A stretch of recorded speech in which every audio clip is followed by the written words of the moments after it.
She was a loving mother who seemed to have it all. She had a lot of promise, a lot of possibilities. She was career-driven. She had a real desire to provide a better life for her son. Until a horrible crime cut her life short. She get unlocked immediately. This was a brutal execution. Look at the blood splatter. Her back door was kicked in. She has 3 gunshot wounds. There were shell casings on the ground. Could rejection be at the root of this crime? She didn't want him. He refuses to take no for an answer. He killed her. He killed her. No, he did. Get out. Oh my God. But solving this crime won't be easy. This was a difficult case, a complicated case, an emotional case. Police brought out helicopters to follow. But all the signs were there that this was what the tragic ending was going to be. I ain't do nothing. Say it again.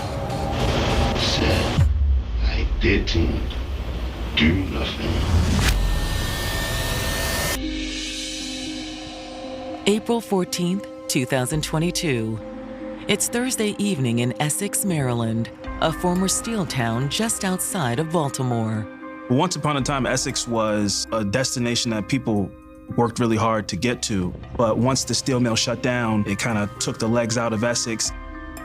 Essex is growing in crime. There's a general fear with everyone that crime could hit your door. Still, when 33-year-old Bradina Henson doesn't come to pick up her son from her brother's house, the two aren't immediately concerned. Your mom not picking you up? Bradina had actually made an agreement with her brother Carl to look after her son Trenton for a couple of days. Easter was just days away, and she was planning to have a big Easter celebration. She was preparing to have family and friends coming over. Bradina was supposed to pick up her son on Wednesday, and she did not show. And by Thursday, worry had started to set in. She was a great mother. Her son was her world. So for her to not show up when she said she would, for her to not answer the phone, was very unusual. So as any family that's concerned would, they went to her home. But when Carl shows up with Bradina's 13-year-old son, Trenton, they immediately discover something unusual. Check the door. The door is shut but not latched. That was already a red flag. This was a neighborhood where people still close and lock their homes at night. Mom! Concerned, the two head inside. Mom, you here? They called for her and heard no response. But upstairs, Brandy? they make a horrifying discovery. They find Bradina lying face up on the bed. Mom! Come on, come on, come on. Carl goes over to her, trying to wake her, but she's motionless. He tells Trenton, call 911.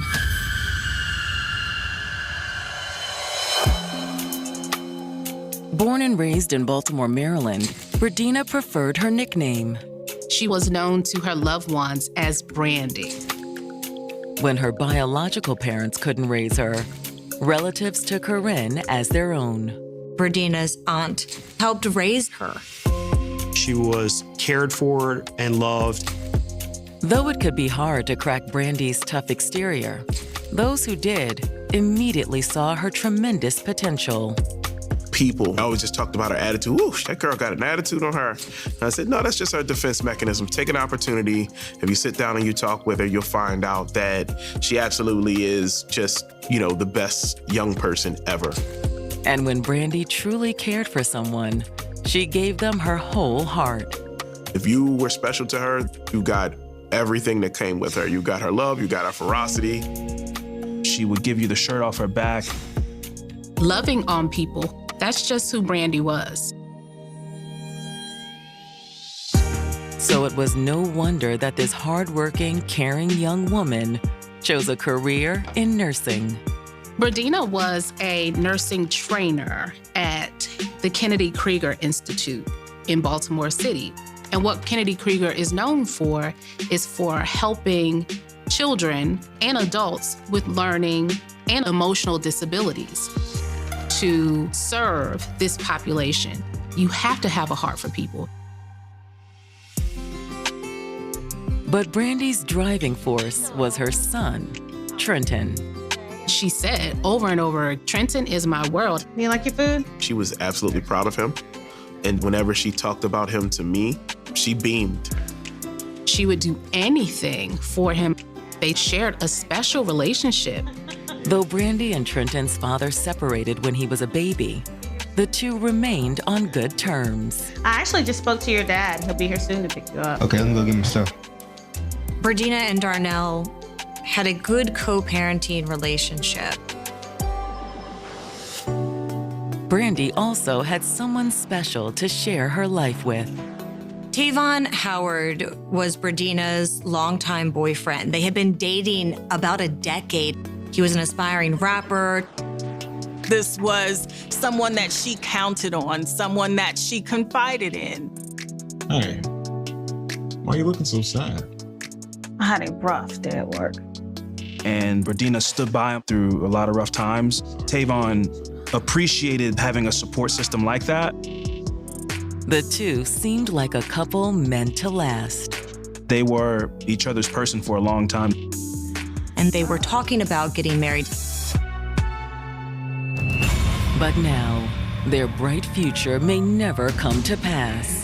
Once Bradina's son and Carl stumble upon Bradina in her bed, lying unconscious. They call the authorities. Baltimore County 911. Yeah, I'm not immediately. There was blood spatter everywhere, across the bed, along the walls. And Trenton tells the operator his mom is unresponsive. Is she breathing? Get on, get some help out there for you. When the operator asks Trenton if someone can perform CPR in the meantime, he passes the phone to his uncle. The dispatcher immediately begins instructing him to resuscitate Bradina. But Carl soon realizes there may be no point. When he got closer and he felt her, Bradina was cold. I think she's doing. You think she's beyond help? Yes. They were too late. Trenton had lost his mother.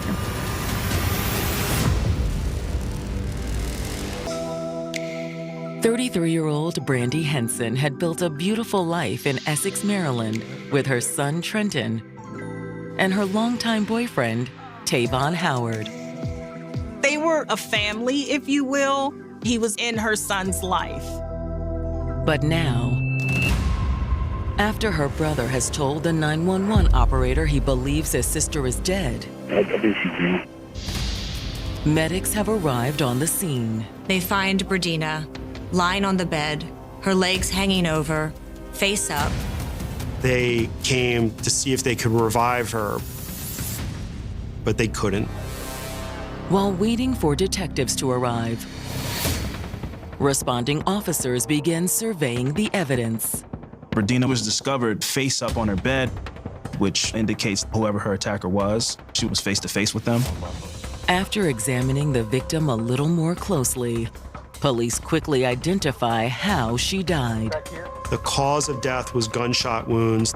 Oh, that's one. Yeah. And then the neck. They found 3 gunshot wounds, one in her chest, one in her neck, and one in her right cheek. Is that one in the face? That's pretty. Yeah. There was blood spatter everywhere. And detectives found 45 caliber casings around the room. You have one round here, this casing here, Uh-huh. right? And then 2 of them. A discovery under the victim's pillow is also telling. They recovered her handgun that she legally owned and was registered to her. It was not fired, it was unused. So either she couldn't get to the gun or whoever was there with her who attacked her diffused the situation enough that she didn't feel like having the gun was an urgent situation. And while police have no idea why Brandy was killed, they quickly rule out one motive. We knew it wasn't a robbery or a burglary. There was within eyesight of her body many valuable materials such as smartwatch, phone, wallet full of money, the laptop. Moving downstairs, officers find groceries and serving trays on the kitchen counter. It appeared Berdina was preparing to cook. And while the front door was open when police arrived, it remains intact. The front door had no signs of forced entry. But the back door raises eyebrows. It was barricaded. There was a piece of wood wedged under the door handle and the floor. And when they looked on the outside, they noticed a footprint on the door. As if it had been attempted to be kicked in. The barricaded door, along with a gun under the victim's pillow, suggests this attack may not have been entirely unexpected. Whatever happened to Berdina Henson, this was personal. Outside, officers join Brandy's brother and her son, who were sitting in his uncle's car, for questioning. Establishing a timeline was most important, so we need to talk to family about who talked to her last. So tell me about why you came today to check on her. Have you not heard from her? Trenton was staying with his Uncle Carl. Trenton had talked to his mom on Tuesday night and finalized plans to come back home the next day. But Berdina didn't show up to pick Trenton up. And she wasn't answering her phone. Is it strange? They knew then something may have been wrong. It was enough for Carl to say, Trenton, let's go see about your mom. Brandy's son further explains that when they got to the home, they had immediate cause for concern. Check the door. The door was shut, but unlocked.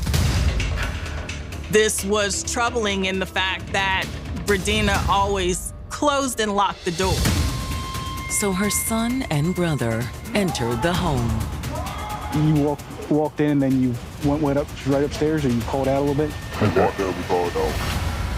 But the young boy never anticipated the horrific scene he and his uncle would find upstairs. His life changed forever.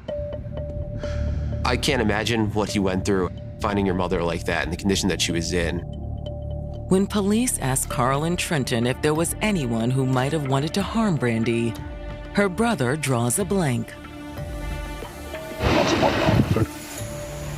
Carl could not think of anybody. But Brandy's son immediately mentions a possible suspect. Her ex-boyfriend? Okay. They had, in fact, recently broken up. But he had been coming around, even though his mother had asked him not to. Tavon just was not taking no for an answer. The 13-year-old son of murder victim Berdina Henson has just told Baltimore police that his mother recently broke up with her boyfriend, Tavon Howard.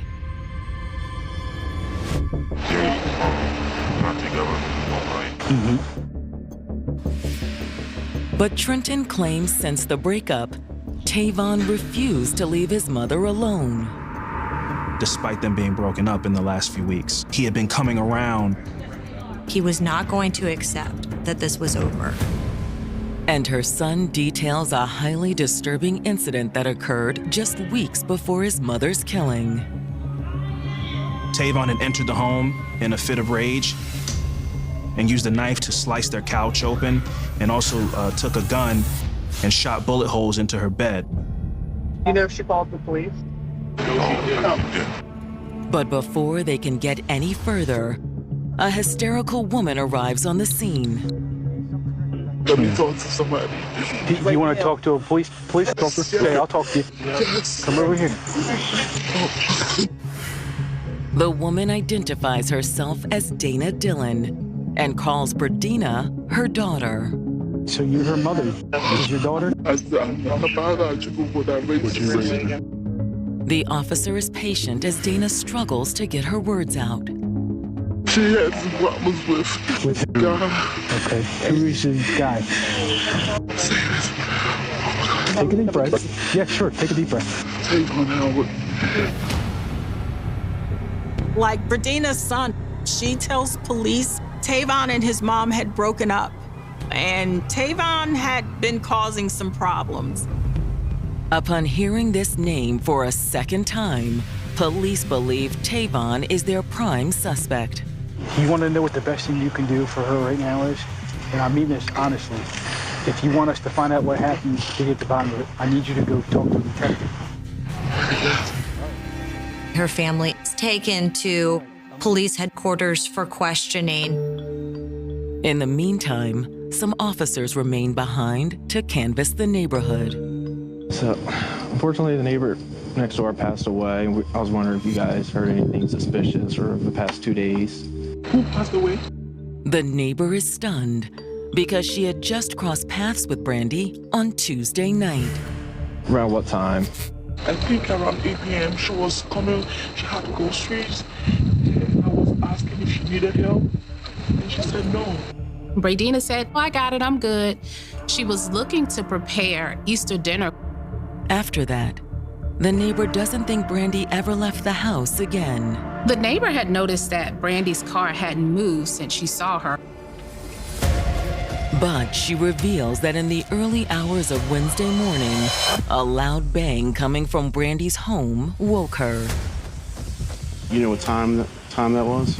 In the middle of the night. Okay. Maybe around 2 o'clock. But when she got up to investigate, she didn't see anyone, and she didn't hear anything else. So she left it alone and she went back to bed. Officers suspect this was when Brandy's assailant attacked her. The neighbor hearing the bang late at night was very important to set the timeline. With the canvass complete, officers head to the building management office where they request surveillance footage. Management confirms to the police officers that they do have surveillance cameras. In fact, there was a camera pointed right at Bradina's apartment. But there's something else the building manager thinks police need to know about Brandy and her apartment. There was a lot of calls that came in for maintenance about damage to the property. And this isn't the first time someone broke into the home. She revealed that there was an incident. Her back door was kicked in and she came to the office to put in a service request. When the manager asked Brandy if she knew who might be responsible, she claimed she didn't. But she could tell Bradina wasn't being entirely honest. After pressing further, Brandy finally came clean. She finally admitted it was her ex-boyfriend. Bradina was in fear for her life. Brandy Henson's apartment building manager has just informed police that her ex-boyfriend had broken into her apartment weeks before her murder. He had kicked in the back door. Because of him, the back door was barricaded. And while she didn't tell the manager her ex's name, Brandy soon made it clear how terrified she was of him. She had told her that she called the police to get help, but government help may have been a little bit more consequential than she wanted, and she tried to handle it all on her own. So she decided to ask the leasing company to be let out of her lease early. She did not want to live there where he had access to her. At the station, a detective meets with Brandy's son, Trenton, now joined by his father, Darnell Short. I'm Detective Needham. I'm going to talk to you for, I think, a few minutes and get you guys on your way, all right? At the request of the detective, Brandy's son fills him in on what he's already told police. Last time I actually talked to her was Tuesday. He also takes this opportunity to see what Trenton's father might know. Did she express anything to you about anything that's going on or concerned about anything? He says they really kept it to being about Trenton anytime they interacted. But police need to be certain Darnell had nothing to do with Brandy's murder.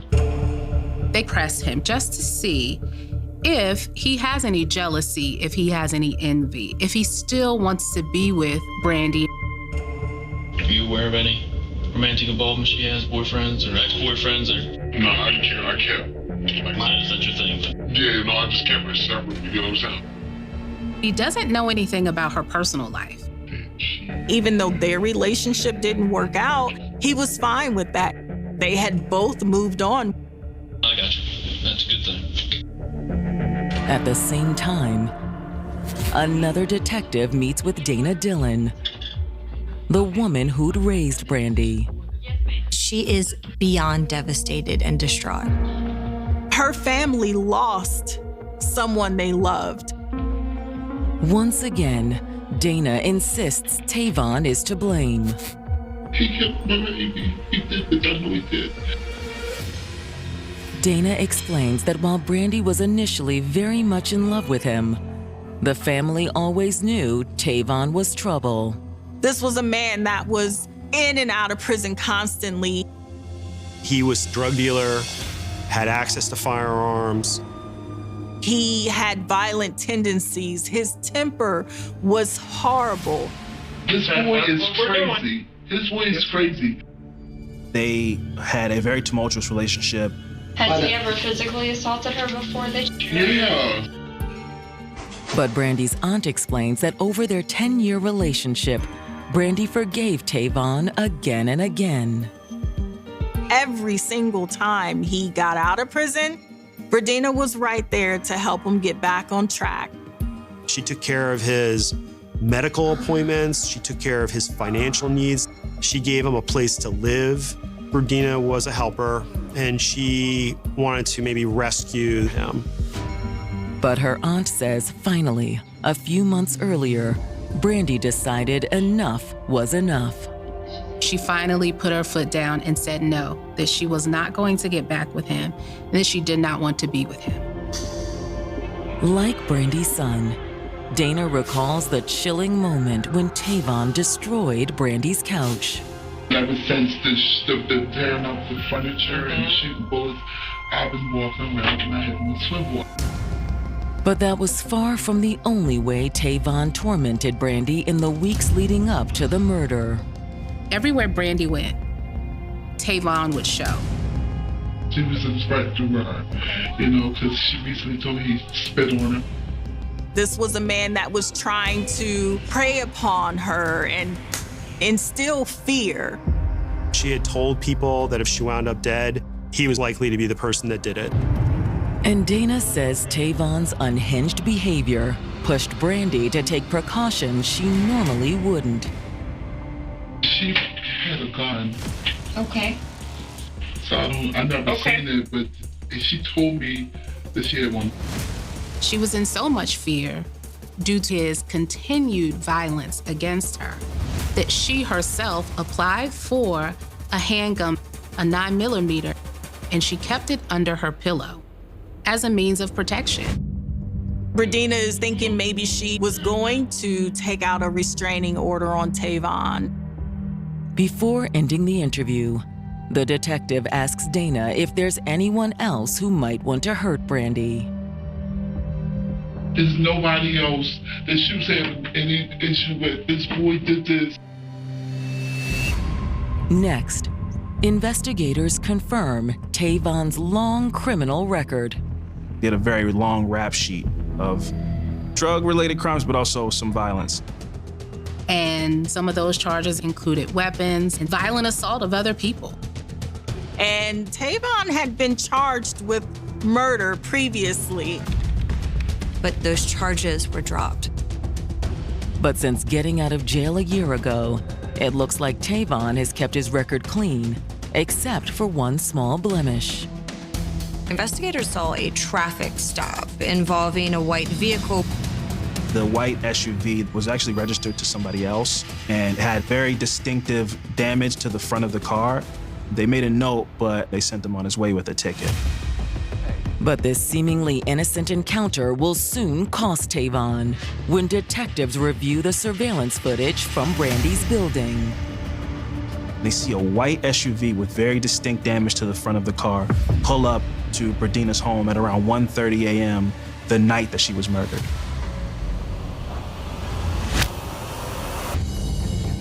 Reviewing surveillance footage from Brandy Henson's building in the hours leading up to her murder, Essex detectives see an SUV matching one her ex-boyfriend, Tavon Howard, is known to drive. This white SUV has significant damage to its front bumper. While they are all but certain the driver who gets out and walks up to Brandy's door is Tavon, they can't confirm it. The footage was a bit grainy, so they could not make out a clear face. Investigators also note a second person inside the vehicle. Once this figure that they believe is Tavon leaves the car, they see the passenger open the door, toss a bottle out, and close the door back.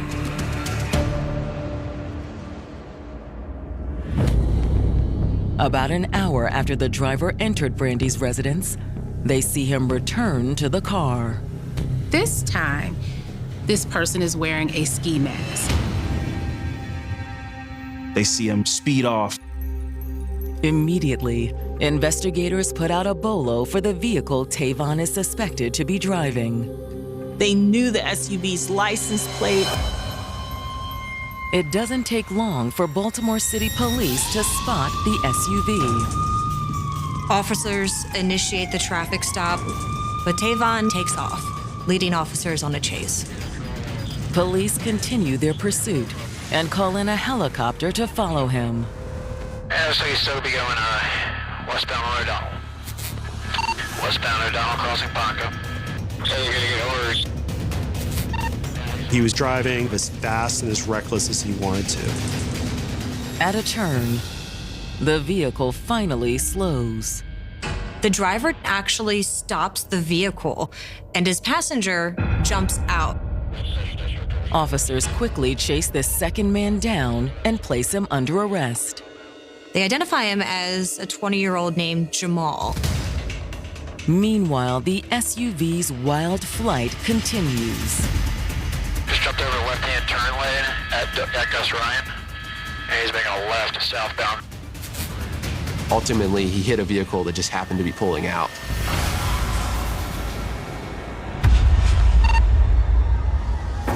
When the perpetrator runs from the vehicle, there's no longer any doubt it's Tavon Howard. He was ultimately detained by Baltimore City Police. Claiming injuries, Tavon is transported to a nearby hospital. Back at the station, police meet with Tavon's passenger, Jamal Flynn, who claims to have no idea why he's there. He tells police they got in the car to get some lunch. Just going to McDonald's. Yeah. He had no idea that Tavon was going to take off like that. When asked how he knows Tavon, Jamal says they've known each other most of their lives. And the two, in fact, sell drugs together. Nonetheless, Jamal claims he's completely in the dark about Tavon's personal life. We'll talk about that as well. And while he does admit Tavon gave him a ride home Tuesday night, he denies ever leaving Baltimore City for the suburbs. When do you guys go out to Essex? I didn't go out to Essex. That's when the investigator pulls out Brandy's photo. Ever seen anybody talking about her? Picture with her? I lived a day in my life. Detectives continue to press him. Unfortunately, Brandy got murdered the other night. What? Yep. That's why I'm in here talking to you. Even after being shown pictures of Brandy's building, Jamal continues to claim his innocence. He tells police that he was not there the night of the murder. So the detective confronts him with the evidence. It's on video, and I'm not trying to screw you. You're screwing yourself. Just be honest. Under pressure, Jamal changes his story. He tells investigators, okay, you're right, I was with Tavon in the car. I went to sleep in the car. I woke up, I didn't know where I was. I had to pee. I peed in the bottle. I tried it out the door. And then I went back to sleep, bro. But Jamal now admits that a little while later, Tavon woke him up. He was banging on the window, asking him to open the door. It's me, I was on. What kind of mask? Scared. He also noticed Tavon has a gun in his pocket. Did you assume something bad happened then?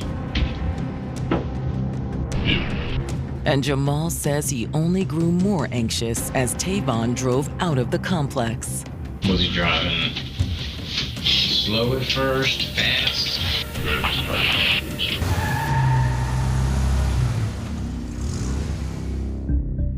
But Jamal says he avoided asking any questions.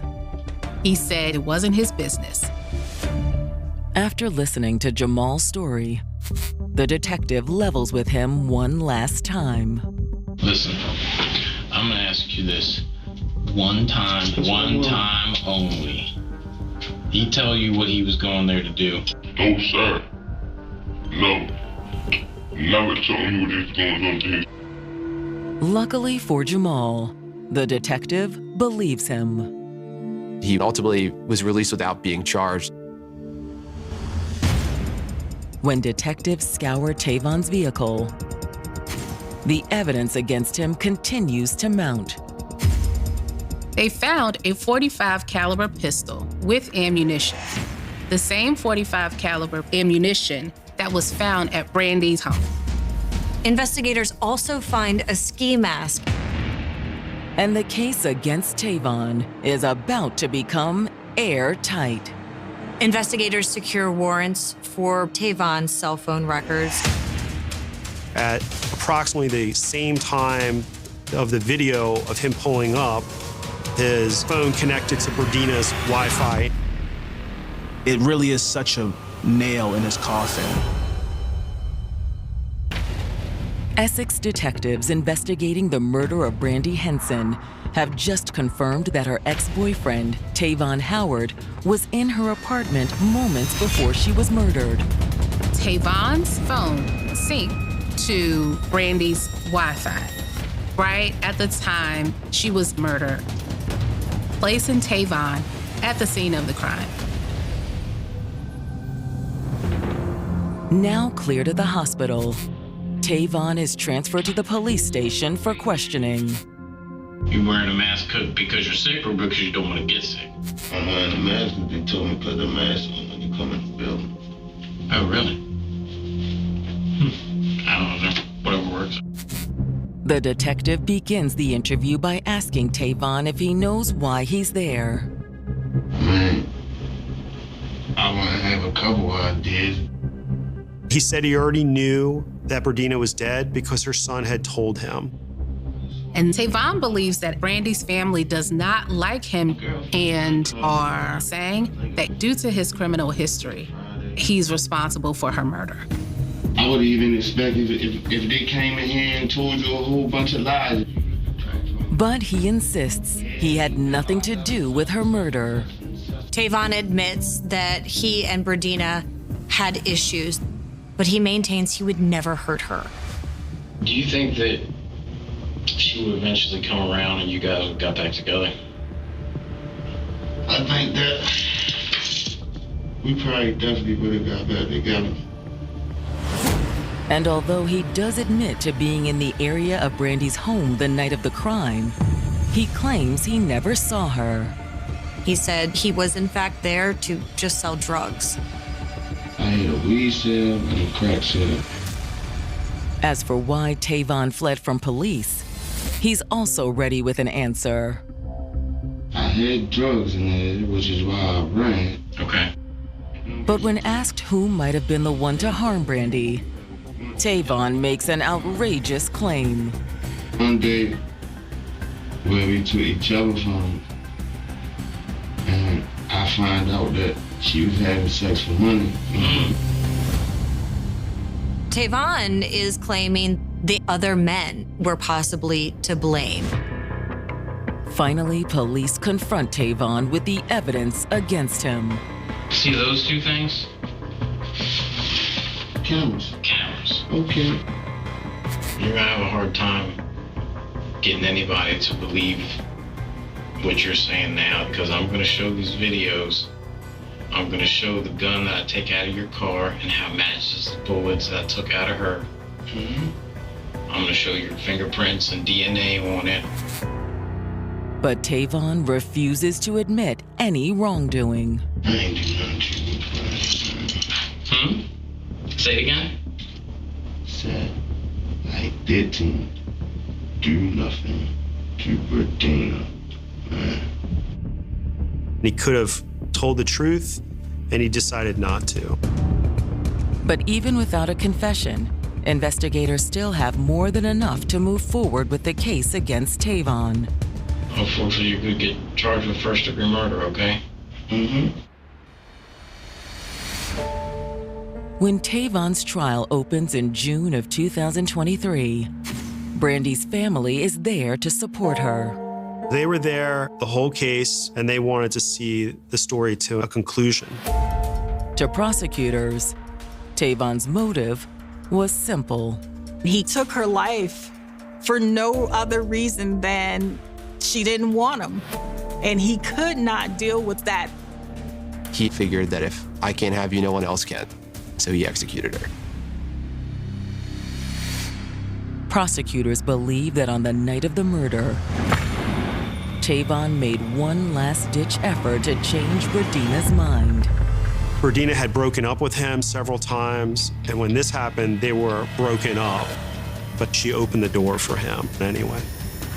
Once he entered the home, obviously Berdina is at the mercy of a very angry and violent person, and things took a very dark turn. Somehow they ended up in Brandy's bedroom. Possibly Berdina tried to get to her bedroom because she knew that gun was under her pillow. And this could be a case where she tried to defend herself. But Brandy never got the chance. That's where he pulled out the pistol and shot her at least 3 times. The case against Tavon is strong. There was videos, there was the high-speed car chase, there was the cell phone data. Through it all, Tavon sticks to his original story. Tavon said he was innocent. But the jury sees right through him. Mr. Howard is found guilty of first-degree murder. When the judge sentences him to life in prison, Brandy's family is grateful. They were crying. All the family members were hugging. A cold-blooded killer is behind bars for the rest of his life where he belongs. I'm glad that there was some justice done in this case. Although there were many victims in this case, Brandy's young son may be the one who suffered the most. He will forever have that memory of his mother discovering her dead inside their home. The trauma that's associated with going through a murder trial and then having to grow up without his mother. A wonderful woman who will never be forgotten. Berdina really cared about her community, and people really cared about her. There was Instagram posts at the time, thousands of people commenting about how kind she was. She was a good person. And Tavon took advantage of her kindness. What's sad is that Berdina knew that this was a bad relationship, but ultimately she gave him a second chance. She opened the door for him the day of the murder. That was her biggest mistake. In cases of domestic violence, it's important to be decisive and move quickly. You really have to think about yourself first. If you need help or you need resources, it's out there for you. You don't want to be the next Berdina, and unfortunately it happens way too often. In the autumn of 1973, San Francisco was a city that appeared, at least on the surface, to be moving confidently into the future. Cable cars still climbed the city's famous hills. Tourists wandered along the waterfront with cameras hanging from their shoulders. Office workers hurried through downtown streets before sunset, while neighborhood cafes and corner stores welcomed the steady rhythm of everyday life. Yet beneath that familiar image, another reality was taking shape, one defined by growing racial tension, increasing violent crime, and a level of social unrest that left many residents uncertain about what tomorrow might bring. No one could have imagined that within a matter of months, an invisible group of killers would transform ordinary routines into moments of unimaginable terror. They did not announce themselves with letters, as some infamous murderers had done. They did not seek publicity or notoriety. Instead, they blended into the city, moving quietly among thousands of ordinary people until the moment they chose to strike. Their victims had no warning. Some were walking home after work. Some were waiting for a bus. Others were shopping, doing laundry, or simply standing beside their cars. Often, the final moments began with something completely ordinary, a stranger approaching, perhaps offering a greeting, perhaps asking a simple question. Then came the sound of gunfire, or the flash of a blade, and within seconds another life had ended. As the attacks multiplied, fear spread faster than facts. Police struggled to determine whether they were investigating isolated murders or a coordinated campaign of violence. Newspapers reported another victim, then another, and another still. Rumors filled the spaces where answers should have been. Families hurried home before dark. Businesses closed earlier than usual. Conversations in restaurants and workplaces inevitably turned toward the same unsettling question. Who would be next? The investigation that eventually became known as Operation Zebra would grow into one of the largest in the history of San Francisco. Yet at the beginning, there was no dramatic task force, no clear suspect, and no obvious pattern. There was only confusion, grief, and an unsettling realization that the city was confronting a threat unlike anything it had experienced before. The name Zebra itself had nothing to do with the race of either the victims or the offenders. It originated from a police radio channel reserved specifically for coordinating the investigation. Over time, however, that simple radio designation would become permanently attached to one of California's most disturbing murder sprees. To understand how San Francisco reached that point, it is necessary to step back and examine the atmosphere that existed before the killings began. The early 1970s were marked by profound social change throughout the United States, and San Francisco reflected many of those national tensions. Political disagreements often overlapped with racial conflict, while public confidence in institutions was strained by years of upheaval. Violent crime had become increasingly common, adding another layer of anxiety to daily life. Although countless residents continued to build families, pursue careers, and live peacefully, there was also a growing awareness that the city had become more unpredictable than it had once been. Within this environment, extremist ideologies found opportunities to spread among small groups willing to embrace violence in pursuit of distorted beliefs. According to information that later emerged during the investigation, the men responsible for the murders belonged to a secretive organization known as the Death Angels. Investigators concluded that members of this group believed they were carrying out what they described as a religious mission, targeting white victims as part of an extremist ideology rooted in racial hatred. Their beliefs were influenced by the teachings of Yusuf Abdul Karim, a self-proclaimed spiritual leader whose rhetoric portrayed white people as oppressors and encouraged violence against them. At the same time, investigators and later court proceedings stopped short of proving that Karim directly ordered the murders themselves. That distinction would remain important throughout the legal process, illustrating the difference between ideological influence and direct criminal responsibility.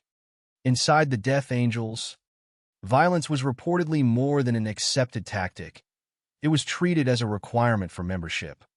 According to later testimony, individuals seeking full acceptance into the organization were expected to kill at least one white person. Such an initiation ritual reflected not only the group's brutality, but also its determination to bind members together through shared criminal acts. Rather than acting alone, participants commonly operated in teams of 2 to 4 people.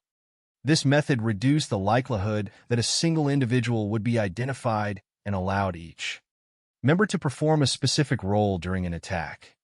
While one approached the victim, another could watch for witnesses, and another could prepare the escape. The attacks themselves followed a chillingly consistent pattern.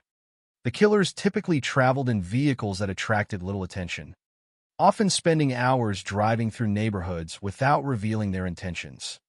They were not searching for people they knew. They were not pursuing revenge against specific individuals. Instead, they looked for opportunity.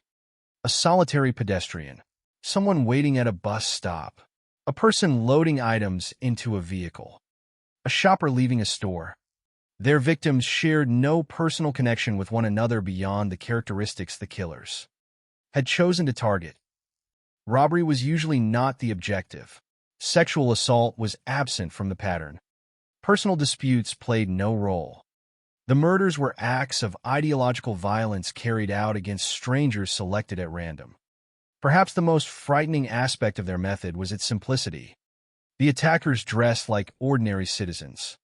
They wore everyday clothing and avoided anything that might immediately attract suspicion. Witnesses later described calm behavior rather than obvious aggression. In some instances, the killers reportedly greeted their victims or asked an innocent question before suddenly opening fire or launching a knife attack. Those brief moments of apparent normality eliminated any opportunity for the victims to recognize the danger until it was too late. Afterward, the attackers departed with equal composure, disappearing into the streets before panic could fully take hold. To those who encountered them only briefly, they appeared indistinguishable from countless other residents moving through the city. That anonymity became one of their greatest weapons. Every crowded sidewalk, every parked car, and every unfamiliar face became a potential source of anxiety as the investigation unfolded. Yet none of this was visible to the public during the autumn of 1973. The Death Angels remained unknown. Their ideology remained hidden. Their methods had not yet been recognized. San Francisco continued its daily routine, unaware that a deadly campaign had already begun to take shape beneath the surface of ordinary life. The first major clue would come not from a detective's discovery or an anonymous tip, but from an attack so brutal that it left behind a survivor against all odds. On the night of October 20th, 1973, Richard Haig and his wife, Quita Haig, left a gathering in the Telegraph Hill neighborhood and began the short walk home. They had no reason to believe that before the night was over, their lives would become the beginning of one of California's darkest criminal investigations. Their encounter with 3 armed strangers would not only shatter a family forever, it would provide investigators with the first fragile thread in a mystery that was only beginning to unfold. On the evening of October 20th, 1973, Richard Haig and his wife, Quita Haig, did what countless couples had done before them. After spending time at a social gathering in San Francisco's Telegraph Hill neighborhood, they began walking home through streets that felt familiar and routine. Telegraph Hill was known for its steep roads, quiet residential areas, and sweeping views of the city. There was nothing about the neighborhood that suggested it would soon become associated with one of the most disturbing criminal investigations in California's history. For Richard and Quita, the walk home should have been an ordinary ending to an ordinary evening. Instead, it became the beginning of a nightmare that would forever change the course of the investigation that later became known as the Zebra Murders. As they made their way along the street, a white van slowed nearby. At first, there was little reason to pay attention. Vehicles frequently stopped or slowed in residential neighborhoods, and nothing immediately distinguished this one from countless others. But within moments, 3 armed men emerged. Before either Richard or Quita could react, weapons were pointed at them, eliminating any realistic chance of escape. They were forced into the vehicle against their will, transforming what had been a quiet walk into a violent abduction. The attackers moved with confidence and coordination. According to the information later available to investigators, each appeared to understand his role. The operation unfolded quickly, suggesting planning rather than spontaneous violence. Inside the van, Richard and Quita found themselves completely at the mercy of strangers whose intentions were impossible to predict. During the drive, the attackers robbed the couple of their belongings. Property was taken, but it soon became apparent that theft alone could not explain what was happening. Richard was repeatedly beaten until he lost consciousness. The assault was severe, carried out with such force that it left him gravely injured. Meanwhile, both Richard and Quita were restrained, their hands bound to prevent any attempt to resist or escape. As the vehicle continued moving through San Francisco, the couple had no way of knowing where they were being taken. Every passing minute carried them farther from safety and deeper into uncertainty. The attackers spoke little that investigators could later use, and the darkness of the journey concealed their destination. Eventually, the van reached an isolated area near railroad tracks, more than 6 kilometers from where the couple had first been abducted. Removed from the presence of witnesses, the attackers now had complete control over the situation. What followed would become one of the most horrifying crimes associated with the Zebra murders. Richard, already badly beaten, was rendered unconscious. Quita was pulled away from him and taken toward the isolated tracks. There, one of the attackers used a machete to inflict catastrophic injuries. She suffered multiple blows, including devastating wounds to her neck. The attack was fatal. After killing Quita, the attackers returned to Richard. Believing he too must be eliminated, they attacked him with a machete as well. He sustained numerous severe wounds to his face and head, and his skull was fractured. The violence suggested that the attackers intended to leave no witnesses behind. Convinced that both victims were dead, the 3 men departed, abandoning the couple beside the railroad tracks before disappearing into the night. Yet despite the extraordinary severity of his injuries, Richard Haig survived. His survival remains one of the most remarkable aspects of the entire case. Left bound, gravely wounded, and alone in an isolated location, he eventually regained consciousness. The pain must have been overwhelming. He had suffered repeated blows, deep cuts to his face, and a fractured skull. His wife had been murdered only a short distance away. The attackers had vanished, leaving silence where moments earlier unimaginable violence had occurred. Somehow, Richard found the strength to move. The exact effort required can scarcely be imagined. Every movement would have intensified his injuries, yet remaining where he was almost certainly meant death. Step by painful step, he managed to reach an area where he could eventually be seen. A passing motorist discovered him and summoned help, beginning a race against time to save his life. Medical personnel treated injuries that easily could have proved fatal, while investigators immediately recognized the importance of speaking with the only surviving witness to such a brutal attack. Richard's testimony became the first substantial lead in what was still viewed as an isolated investigation. Despite his condition, he was able to provide investigators with a description of the attackers. He reported that they were 3 black males, estimated to be between 20 and 30 years old. More importantly, he described their behavior.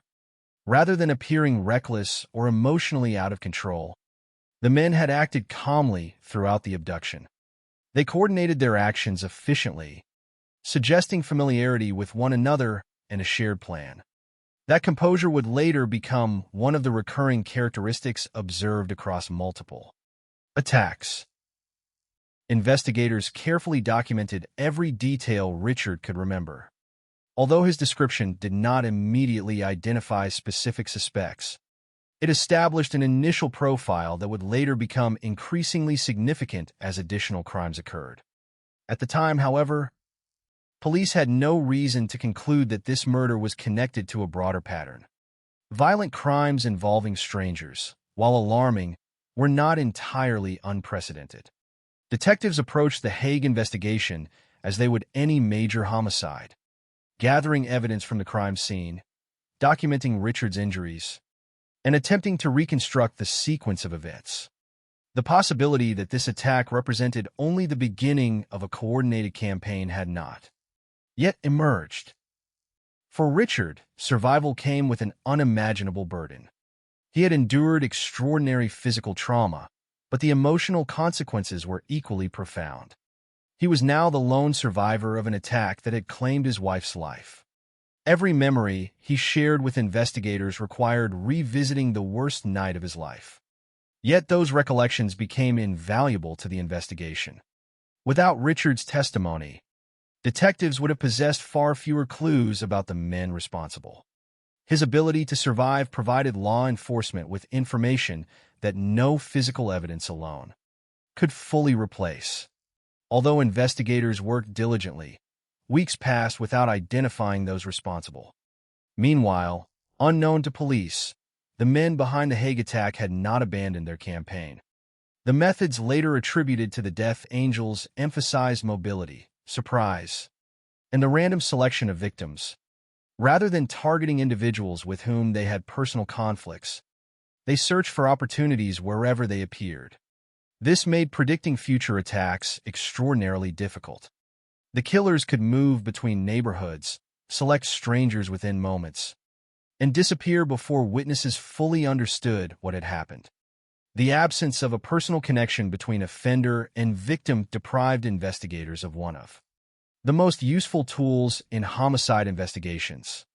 There were no obvious disputes to examine, no shared histories to unravel, and no clear motives tied to the victims themselves. Instead, the violence appeared almost arbitrary.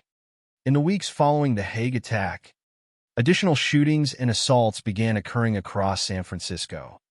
Women were shot while inside or near their vehicles. Pedestrians were ambushed without warning. Workers were attacked from behind while carrying out ordinary tasks. Victims were killed despite having nothing stolen from them, further weakening robbery as a possible explanation. At first glance, each crime seemed isolated, committed under different circumstances in different parts of the city. Detectives assigned to individual cases pursued separate leads, unaware that they were confronting the same group of offenders. The pattern had not yet become visible. Only with hindsight would investigators recognize that the murder of Quita Hague and the attempted murder of Richard Hague marked the opening chapter of a sustained campaign of ideological violence.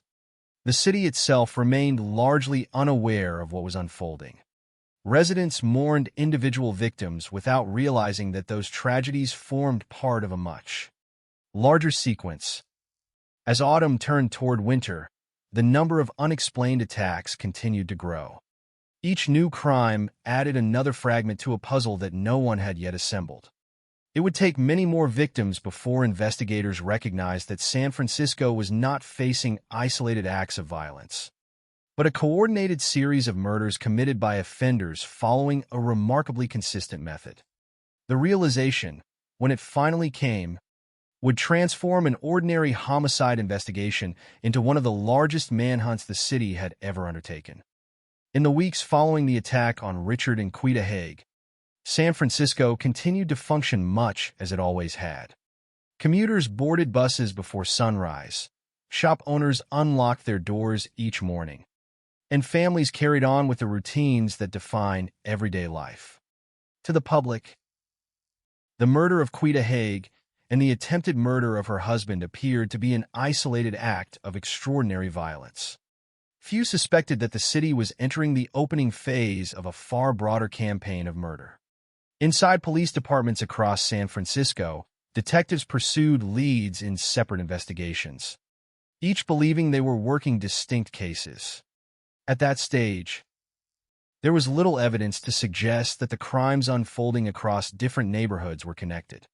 The attackers had left few clues, selected victims who had no relationship to one another, and disappeared almost immediately after each assault. The lack of an obvious pattern worked entirely in the killer's favor. As additional attacks occurred, investigators initially struggled to identify a common motive.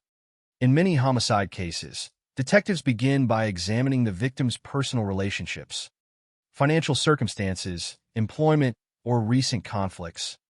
Such avenues often reveal individuals with motives rooted in revenge, jealousy, money, or personal grievances. But in these cases, those traditional investigative paths repeatedly reach dead ends. Victims came from different backgrounds, lived in different parts of the city, and had no apparent connection with one another. The absence of robbery in most of the attacks only deepened the mystery. Money and valuables were often left untouched, making financial gain an unlikely explanation. Nor did the crimes display signs of sexual assault or domestic conflict. The violence seemed entirely disconnected from the personal lives of the victims themselves. Unknown to investigators at the time, that absence of personal motive was precisely the point. According to information later uncovered during the investigation, the killers were not choosing individuals because of anything those people had done.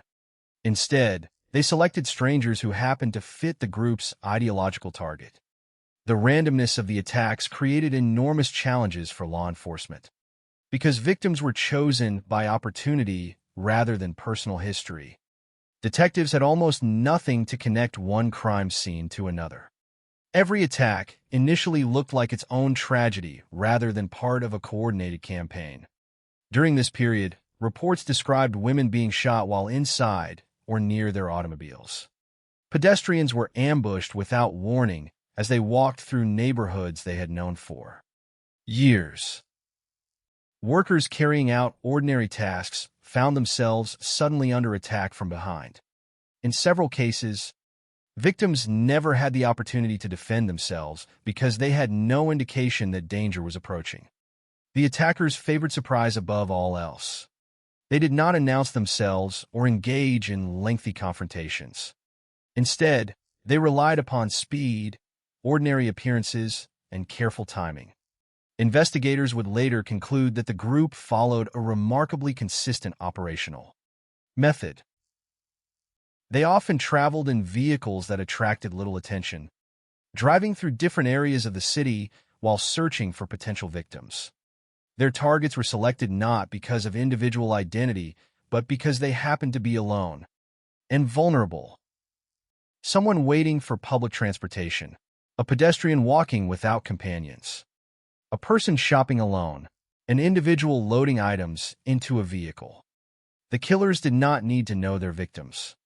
They needed only a brief opportunity to approach before striking. Witness descriptions that later emerged painted an especially unsettling picture. Rather than behaving aggressively from the outset, the attackers frequently appeared calm. Some reportedly greeted their victims or approached them as though initiating an ordinary conversation. Others asked simple questions or behaved in ways that lowered suspicion during those critical first seconds. Then, with almost no warning, they opened fire or launched a knife attack.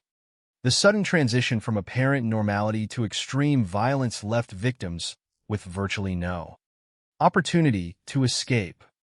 Afterward, the attackers departed with equal composure, disappearing into traffic or blending into nearby crowds before witnesses could react. Their ability to appear ordinary became one of their greatest advantages. Nothing about their clothing immediately distinguished them from other residents. They wore everyday garments, sometimes including jackets or business attire, allowing them to move through public spaces without attracting attention.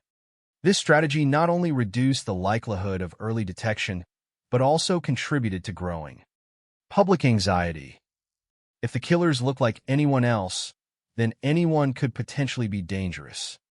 The city itself had become part of the uncertainty. Among the attacks that drew particular attention was the killing of Salim Erekat, the owner of a grocery store near the Civic Center area. Unlike most victims associated with the Zebra murders, Erekat was not white, making his death an unusual case within the overall pattern. According to the available information, the killer entered the store appearing to be an ordinary customer. Rather than immediately resorting to violence, the attacker greeted Erakat in Arabic, creating an impression of familiarity or shared background. Nothing in those opening moments suggested what would follow. The interaction seemed calm, almost routine. Then the situation changed dramatically. Erakat was restrained using his own necktie before being shot in the head. More than $1,000 was taken from the store before the killer fled. For investigators, this crime presented additional complications. The apparent robbery distinguished it from many of the other attacks, making it difficult to determine whether it belonged to the same series. Years later, advances in DNA technology would identify the individual responsible for Erakat's murder, although the person's identity has not been publicly disclosed. Even so, the killing remains one of the most unusual incidents associated with the broader investigation because it differed in significant ways from the predominant pattern of random attacks against white victims. As autumn gave way to winter, the number of unexplained violent incidents continued to increase. Detectives assigned to separate homicide investigations began noticing similarities that were difficult to dismiss. Victims had been attacked without provocation. Little or no property had been stolen. Witnesses described calm offenders who departed quickly after the assaults. The crimes occurred across different neighborhoods, suggesting offenders who were highly mobile and willing to travel considerable distances in search of opportunities. Gradually, investigators began asking whether these murders might be connected. That realization marked a critical turning point. Instead of isolated investigations, detectives increasingly considered the possibility that San Francisco was confronting a coordinated series of killings carried out by the same group of offenders. Although definitive proof remained elusive, the emerging pattern demanded closer cooperation among investigators who had previously been focused on individual cases. Information that once remained within separate files now needed to be compared across jurisdictions. In crime scenes, every witness statement, every ballistic examination, and every timeline became more significant when viewed alongside the growing number of similar attacks. Yet even as detectives moved closer to recognizing the scope of the threat, the killers showed no indication of slowing down. Their confidence appeared to grow with each successful escape. Every attack that ended without arrest reinforced their belief that they could continue operating with relative impunity. The absence of immediate identification allowed them to preserve the very advantages that had made the investigation so difficult from the beginning: unpredictability, mobility, and anonymity. Meanwhile, public awareness gradually intensified. Newspapers reported each new homicide, though the full connection between them remained uncertain. Residents began discussing the attacks with neighbors, co-workers, and family members. People who previously thought little about walking alone after dark started reconsidering familiar routines. Some altered their daily schedules. Others became increasingly cautious around strangers approaching on quiet streets. Fear rarely arrives all at once. More often, it grows through repetition, each new tragedy reinforcing the memory of the last. By the beginning of 1974, San Francisco had not yet reached the height of that fear, but the foundation had already been laid. Investigators were beginning to suspect that an organized group of killers was moving through the city. Citizens sensed that something unusual was happening even if they did not yet understand its full scale. The murders were no longer isolated headlines. They were becoming a pattern, and within only a few weeks, that pattern would erupt into a single day of violence so devastating that neither the public nor law enforcement could continue viewing the attacks as disconnected events. January 28, 1974, would become one of the darkest days in San Francisco's history, forcing the city to confront the terrifying reality that a coordinated campaign of random murder was unfolding in plain sight. By the beginning of 1974, uncertainty had become one of the defining features of life in San Francisco. Detectives were increasingly convinced that several seemingly unrelated shootings and attacks might be connected, but they still lacked the evidence needed to identify those responsible. The public, meanwhile, knew only what appeared in newspaper headlines. Another unexplained killing. Another victim attacked without warning. Another investigation with few answers. Fear was beginning to spread, but it had not yet reached its peak. That would change dramatically on January 28, 1974. Within the span of only a few hours, multiple attacks unfolded across different parts of the city, leaving investigators with little doubt that San Francisco was confronting a coordinated campaign of random violence. The events of that day transformed public concern into widespread panic and marked one of the most significant turning points in the entire investigation. The first known victim of the day was Tana Smith.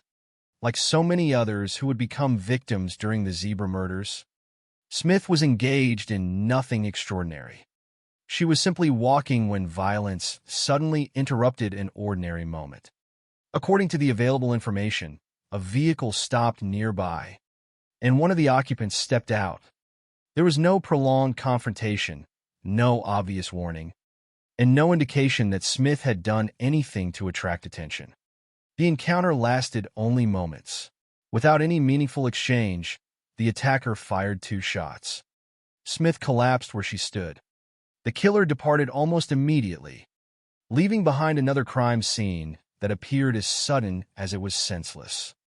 Emergency responders and investigators quickly arrived, but there was little they could do beyond documenting another unexplained homicide. For detectives already struggling to connect earlier cases, Smith's murder became yet another piece of a puzzle that still refused to reveal its full picture. Before investigators could fully process that crime, another attack had already occurred. Vincent Volline, 69 years old, was collecting scrap materials near his home.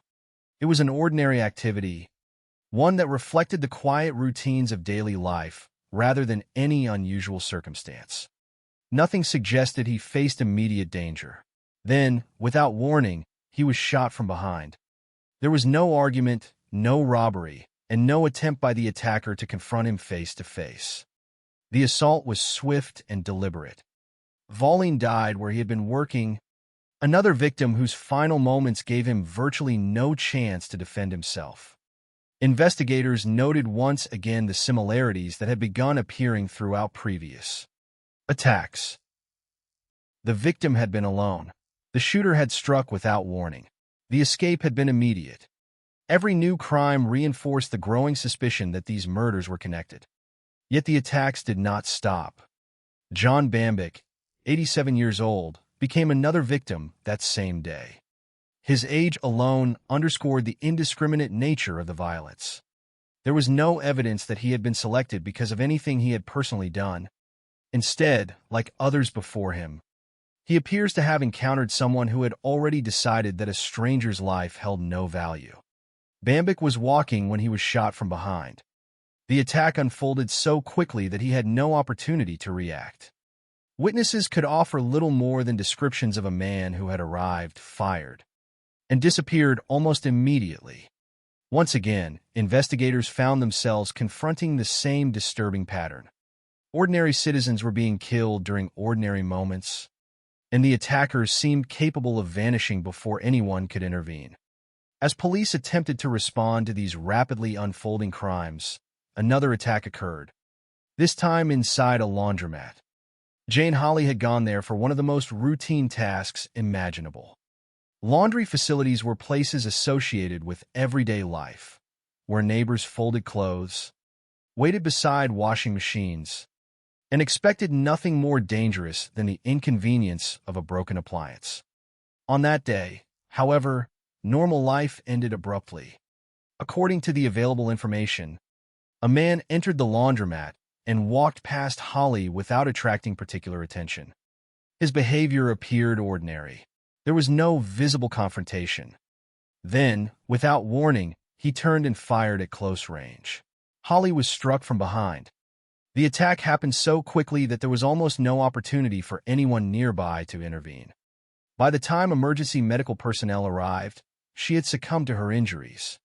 The simplicity of the attack was perhaps its most terrifying aspect. There had been no prolonged exchange, no dramatic chase.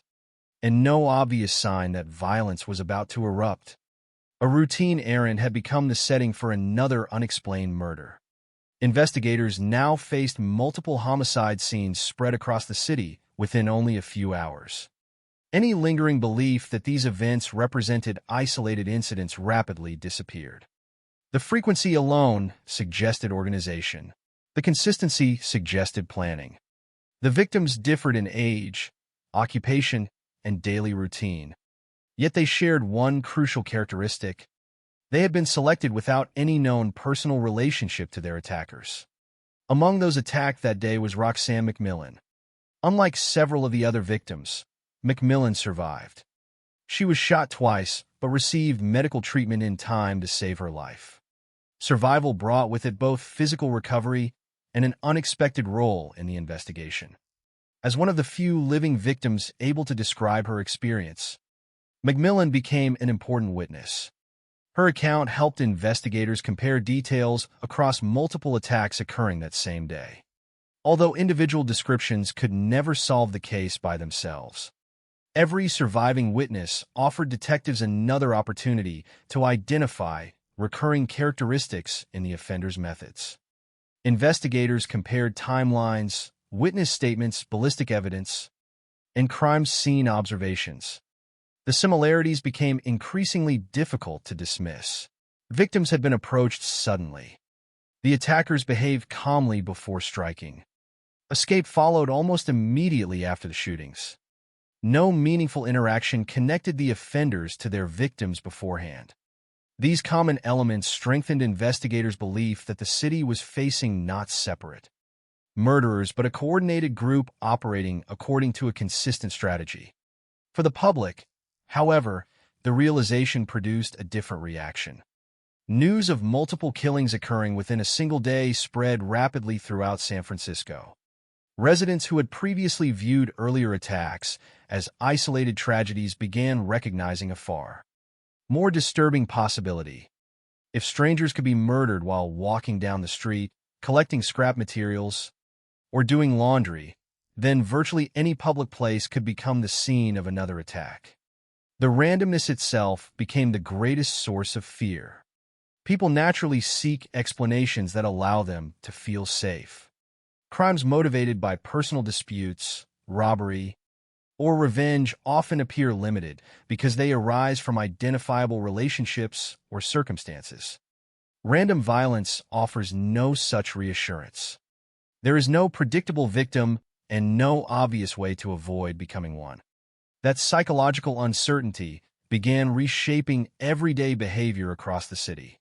Conversations increasingly centered on personal safety rather than ordinary concerns. People became more cautious about traveling alone. Familiar routines suddenly seemed less certain than they had only weeks earlier. The events of January 28th also transformed the investigation itself. Detectives could no longer afford to treat each homicide as an independent case. Information from separate crime scenes had to be consolidated. Witness statements required comparison across multiple investigations. Patterns that had once appeared tentative now demanded systematic analysis. Every new report was evaluated against previous attacks in search of recurring methods, descriptions, and timelines. The city faced not simply a series of murders, but an organized campaign that seemed capable of striking repeatedly without warning.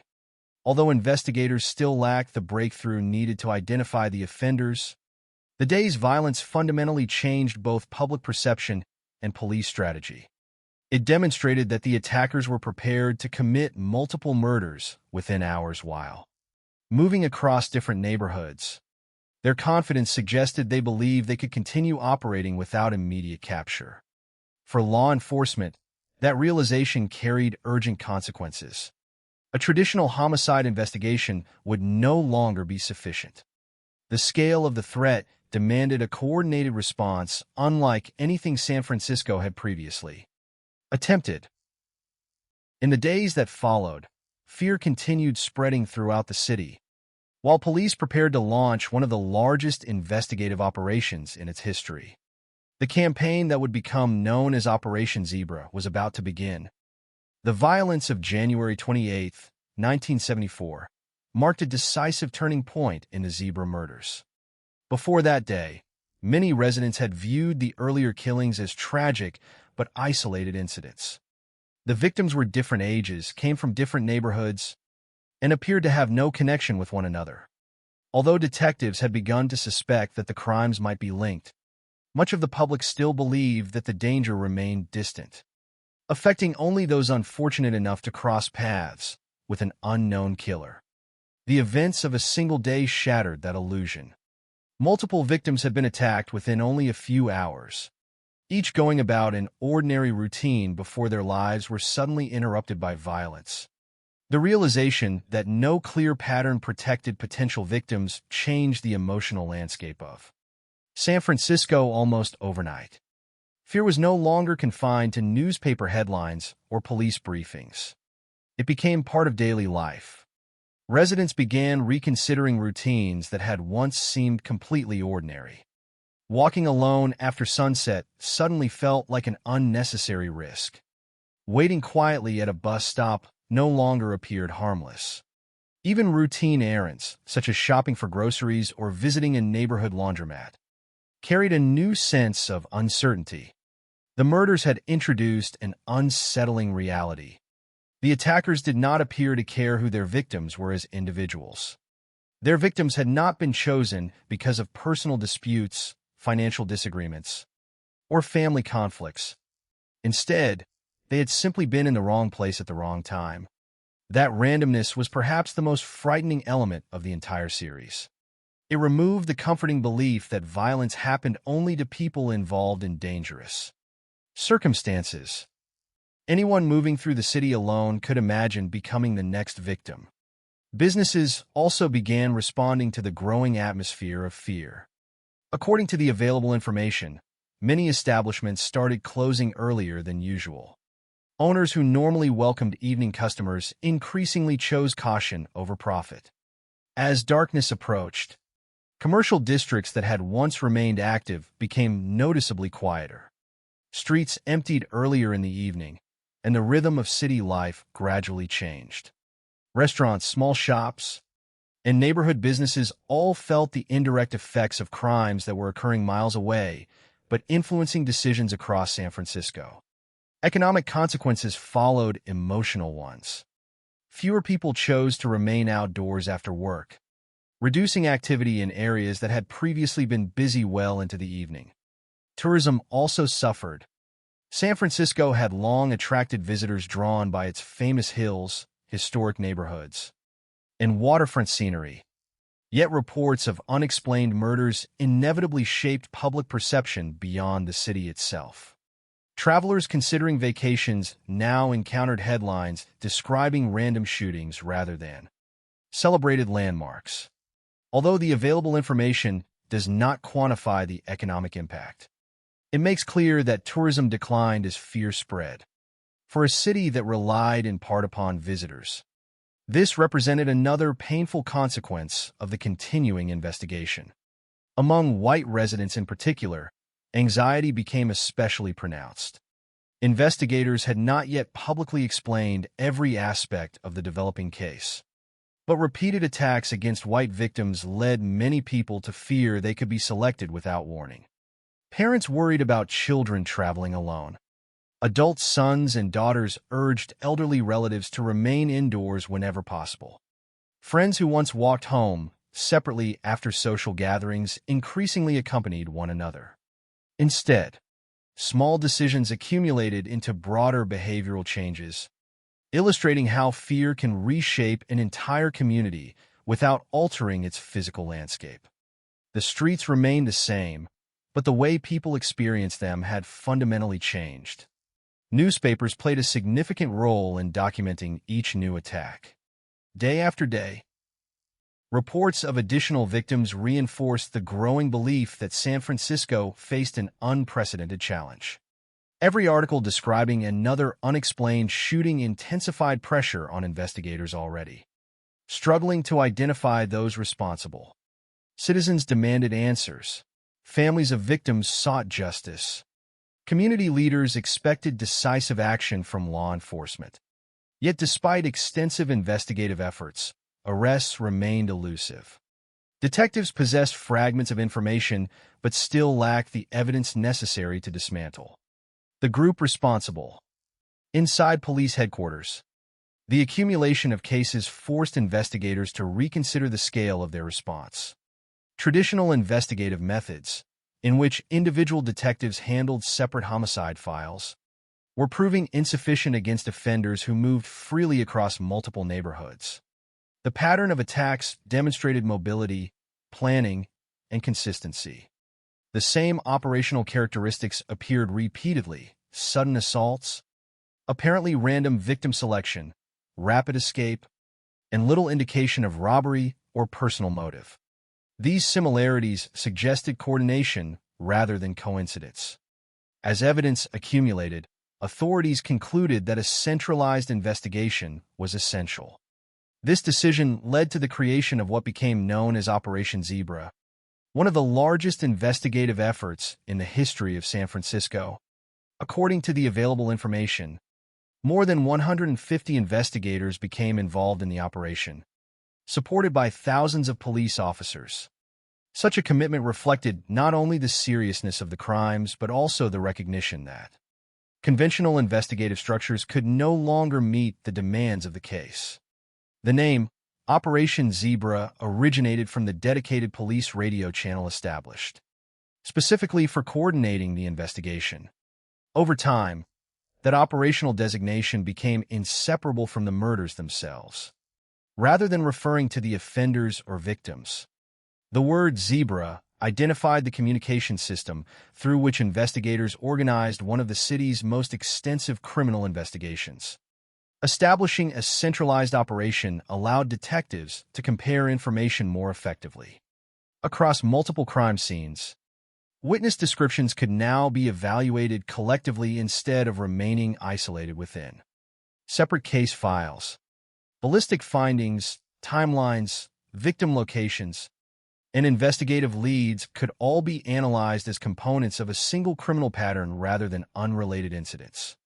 The operation also included the creation of a dedicated hotline, encouraging members of the public to report information that might otherwise go unnoticed.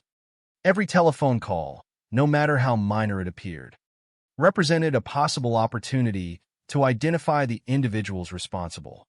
Yet the investigation also generated one of the most controversial law enforcement decisions in the city's history.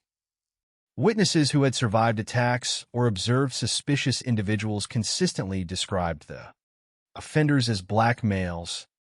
Based on those descriptions, city authorities temporarily authorized police officers to stop and question individuals who matched the available descriptions.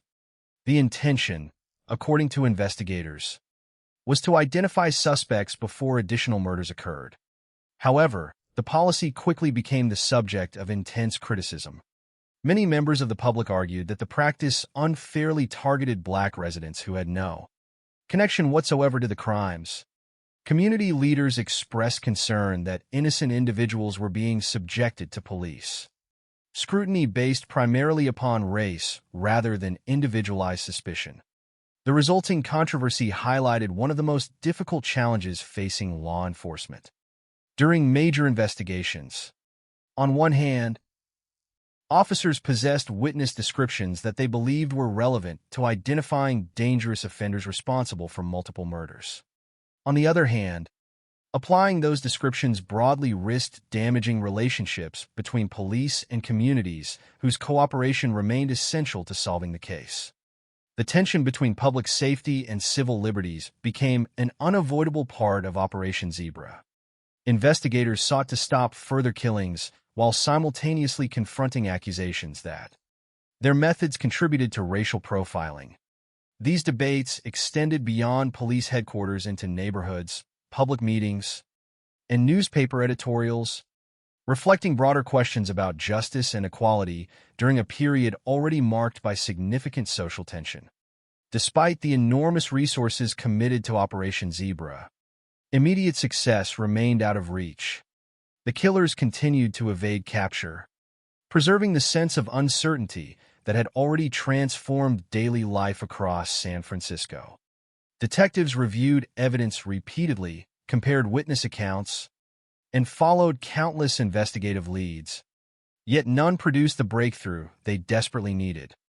Every day, without an arrest, increased concern that another attack might occur before the perpetrators were identified. Unknown to investigators at that moment, the breakthrough they sought would not originate from forensic evidence alone or from chance observation by a member of the public. Instead, it would come from within the organization itself. A man who had once been part of the group responsible for the murders would eventually make a decision that altered the course of the entire investigation. His name was Anthony Harris, and his willingness to cooperate with authorities would provide detectives with the detailed information they had been searching for since the first night Richard and Quita Haig encountered three armed strangers on a quiet street in Telegraph Hill. Months of relentless investigation had produced thousands of pages of reports, countless witness interviews, and an enormous commitment of manpower through Operation Zebra. Detectives compared ballistic evidence, organized timelines, reviewed statements from surviving victims, and followed every promising lead they could identify. More than 150 investigators, supported by thousands of police officers, worked to understand a series of crimes that had already transformed daily life throughout San Francisco. Yet despite the scale of the investigation, one crucial element remained missing. The police still did not know the identities of the men responsible. They understood that the murders were connected. They recognized recurring patterns in the attacks. They believed the offenders were operating as a coordinated group rather than isolated individuals. But belief alone could not support criminal charges. Investigators needed direct evidence that could identify specific people and explain how the murders had been organized. That turning point arrived not through another crime scene, nor through a dramatic pursuit, but through a decision made by someone already inside the organization. His name was Anthony Harris. According to the information later presented during the investigation, Harris had been a member of the same extremist group connected to the murders. At some point during the investigation, he chose to cooperate with law enforcement. His motivation, as reflected in the available information, was to avoid receiving a severe sentence himself. Whatever personal considerations influenced that decision, its impact on the investigation proved enormous. For months, detectives had been attempting to assemble scattered fragments into a coherent picture. Harris suddenly provided information that linked many of those fragments together. Rather than describing a single isolated incident, he outlined the internal structure of the organization investigators believed was responsible for the killings. He identified the existence of the Death Angels, the secretive group whose members embraced an extremist ideology centered on racial hatred. Investigators had previously suspected organization because of the similarities among the attacks. But Harris's account gave those suspicions a concrete framework. According to his statements, the murders were not random acts committed independently by unrelated offenders. They were part of a coordinated effort carried out by individuals who shared the same ideological beliefs and operated according to established methods. Harris also explained how victims were selected. This information helped detectives understand why so many traditional investigative approaches had failed. In most homicide investigations, victims are connected to offenders through family relationships, friendships, employment, financial disputes, or other personal circumstances. Detectives naturally devote considerable effort to reconstructing those relationships because they often reveal motives. The Zebra murders repeatedly defied that expectation because there were no meaningful personal relationships to uncover. Harris described a process in which victims were chosen because they fit the group's ideological target rather than because of anything they had personally done. People walking alone, standing at bus stops, shopping, or carrying out everyday activities became potential targets simply because they happened to encounter the offenders at the wrong moment. This explanation matched what investigators had already observed across numerous crime scenes. Victims came from different backgrounds, different neighborhoods, and different stages of life. Their only common characteristic was that they had been selected at random according to the groups. Violent beliefs. Harris also described the responsibilities of various members within the organization. According to the available information, he explained the roles individuals played during the attacks and the way members worked together before and after committing crimes. Rather than acting as impulsive individuals, participants coordinated their actions. Earlier witness accounts had already suggested calm, organized behavior during the attacks themselves. Harris's testimony helped explain why. The offenders were accustomed to operating together, allowing each participant to contribute to the success of the operation while reducing the likelihood of immediate capture. Another important aspect of Harris's cooperation involved his description of meetings held before and after attacks. These gatherings, as outlined in his statements, demonstrated that the crimes formed part of an organized pattern rather than isolated episodes of violence. For investigators, this information strengthened the argument that the murders resulted from conspiracy as well as individual criminal acts. It suggested planning, coordination, and shared purpose among multiple participants. Such evidence would later become highly significant when prosecutors prepared their case. Yet Harris's information alone was not enough to secure convictions. Detectives understood that statements from a cooperating witness required independent corroboration. Whenever possible, someone seeking leniency might possess powerful incentives to minimize personal responsibility or exaggerate the involvement of others. Consequently, investigators treated Harris's testimony as the beginning of a new phase rather than the conclusion of the investigation. His disclosures directed detectives toward additional evidence that could be verified through other sources. Investigators revisited witness interviews, comparing earlier descriptions with the identities Harris had provided. Surviving victims who had observed their attackers became increasingly important. Their recollections, when examined alongside Harris's information, offered opportunities to confirm details independently. Ballistic evidence gathered from multiple crime scenes also remained central to the investigation. Detectives carefully compared forensic findings with the organizational picture Harris had described, seeking consistency between physical evidence and testimonial evidence. This methodical process reflected the importance of building a case capable of surviving scrutiny in court. Investigators could not rely upon a single witness regardless of how significant his information appeared. Instead, they assembled multiple forms of evidence that reinforced one another. Harris's testimony identified people and organizational structures. Witnesses described attackers and events. Ballistic examinations connected weapons and crime scenes. Together, these elements gradually transformed suspicion into prosecutable evidence. As detectives continued following the leads generated by Harris's cooperation, the identities of 4 principal suspects emerged. According to the investigation, those men were Jesse Lee Cooks, Larry Green, Manuel Moore, and JCX Simon. Each would ultimately face prosecution for his alleged role in the series of murders that had terrorized San Francisco. For investigators who had spent months searching for answers, identifying specific suspects represented a profound breakthrough. The case was no longer centered upon unknown gunmen moving anonymously through the city. It now focused upon named individuals whose alleged participation could be examined through witness testimony, forensic evidence, and the growing body of investigative material. News that the investigation had reached this stage offered cautious optimism to a city exhausted by months of uncertainty. Families of victims still faced immeasurable loss, and surviving victims continued recovering from physical and emotional injuries. But the possibility of accountability finally appeared within reach. Nevertheless, detectives understood that arrests alone would not end the process. Every investigative decision made during Operation Zebra would soon face examination inside a courtroom.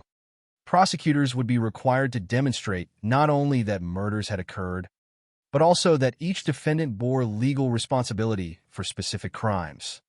Harris's cooperation therefore marked the transition from investigation to prosecution rather than the end of the case itself. His testimony provided investigators with the roadmap they had lacked for months, but it also placed enormous responsibility upon prosecutors to present a coherent, credible narrative supported by evidence beyond the words of a single cooperating witness. As preparations for trial advanced, law enforcement agencies organized the extensive material accumulated throughout the investigation. Witnesses were identified, ballistic findings were documented. Surviving victims prepared to testify about experiences that had altered their lives forever. Harris himself became the prosecution's central witness, expected to explain the internal workings of the Death Angels and the participation of the accused. The courtroom would soon become the setting where months of investigative work faced its greatest test. There, prosecutors would seek to demonstrate that the seemingly random acts of violence which had plunged San Francisco into fear were, in fact, the product of a coordinated conspiracy carried out by 4 men whose names had finally emerged from the shadows. The arrest of the 4 men identified in connection with the Zebra murders marked a dramatic shift in a case that had dominated San Francisco for months. For much of the investigation, the city had lived with uncertainty. The killers had been invisible, moving through neighborhoods without warning and leaving behind victims who appeared to have nothing in common except the circumstances that placed them in the killer's path. Now, for the first time, investigators had names. The unknown figures responsible for a series of terrifying attacks had become specific individuals, facing the full force of the criminal justice system. Yet identifying suspects was only the beginning. The prosecution now faced the difficult task of proving that these men were responsible for the crimes beyond a reasonable doubt. The transition from investigation to trial required transforming months of collected information into a clear and legally convincing narrative. The case depended on connecting many different pieces: the testimony of a cooperating witness, statements from survivors, forensic evidence, and the circumstances surrounding each attack. No single element could stand alone. Together, however, prosecutors believed they could demonstrate that the murders were not isolated acts but part of an organized campaign carried out by members of the Death Angels. The 4 primary defendants were Jesse Lee Cooks, Larry Green, Manuel Moore, and JCX Simon. Each faced serious charges connected to the killings and attempted killings attributed to the group. Their prosecution became one of the most closely watched criminal proceedings in San Francisco during the 1970s because the case represented far more than a series of individual murders. It raised broader questions about extremist ideology, racial hatred, organized violence, and the responsibility of individuals who participate in crimes committed by a group. At the center of the prosecution's case was Anthony Harris, the former member of the organization who had agreed to cooperate with investigators. His testimony provided prosecutors with the inside account they needed to explain how the group operated. Harris described the existence of the Death Angels, the beliefs that motivated its members, and the way participants allegedly selected victims and carried out attacks. For investigators, his information had already been the key to identifying suspects. For prosecutors, his testimony would become the foundation upon which much of the trial was built. However, presenting Harris before a jury also created challenges. Defense attorneys understood that Harris had a personal reason for cooperating. He hoped to avoid severe punishment for his own involvement. Because of that, they had strong incentive to question his credibility and suggest that he had shifted blame onto others to protect himself. This became one of the central issues of the trial. The jury would have to consider not only what Harris said, but also why he was saying it, and whether other evidence supported his claims. Prosecutors therefore worked to strengthen Harris's testimony by connecting it with independent evidence. They presented information from survivors who had endured attacks and were able to provide important details about their experiences. These witnesses represented a direct human connection to the crimes. Unlike investigators reviewing reports or examining evidence after the fact, survivors had personally encountered the attackers. Their accounts helped establish the reality of what had happened and provided additional support for the prosecution's argument that the defendants were connected to the series of attacks. The surviving victims carried the weight of experiences that had changed their lives permanently. Testifying required them to revisit moments of extreme fear and violence. Each account represented not only evidence for the prosecution, but also a reminder of the human consequences behind the legal arguments. The Zebra murders were not simply a collection of police files and courtroom exhibits. They represented the loss of 15 lives and the suffering of 8 people who survived attacks. The prosecution emphasized those human consequences throughout the trial, ensuring that the victims remained at the center of the proceedings rather than allowing the case to become only a debate over evidence and procedure. In addition to witness testimony, prosecutors relied upon ballistic evidence and other investigative findings gathered throughout Operation Zebra. Forensic comparisons allowed investigators to examine connections between different crime scenes and determine whether evidence supported the theory that the same group was responsible for multiple attacks. Physical evidence played an important role because it provided information independent of witness memories. As time passed after the crimes, memories could become uncertain. But forensic evidence offered another method of establishing connections. The prosecution also presented evidence related to the organization and structure of the death angels. According to the information developed during the investigation, the group operated according to extremist beliefs and encouraged members to commit violence as part of their acceptance into the organization. This evidence was important because it provided a possible explanation for why victims had been selected randomly.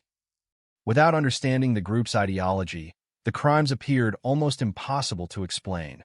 Why would someone kill a stranger with no personal conflict, no financial benefit, and no obvious motive?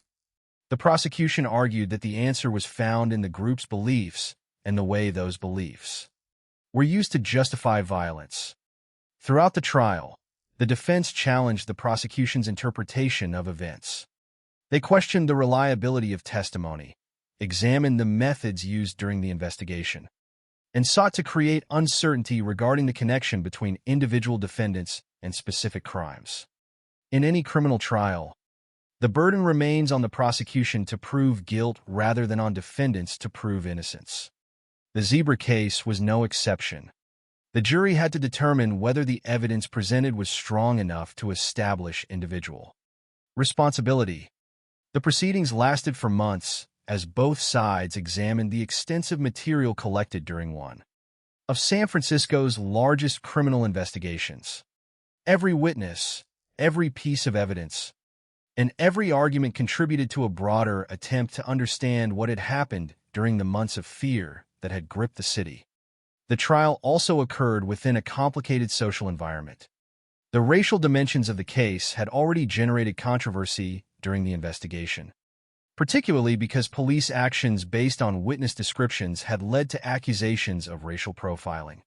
The courtroom, therefore, became a place where not only criminal responsibility was examined, but also the wider consequences of how authorities had responded to the threat. The case demonstrated the difficult balance between protecting the public and respecting individual rights. Law enforcement agencies had faced enormous pressure to stop the killings, but the methods used during the investigation remained subject to public debate. For the families of victims, however, the central issue remained justice. Months had passed since their loved ones were taken away. Each court appearance represented another step toward accountability. The trial offered the possibility that those responsible would finally be held responsible for the suffering they had caused. Yet it also required families to repeatedly confront painful memories as details of the crimes were presented publicly. The courtroom became a place where grief, evidence, and legal arguments intersected.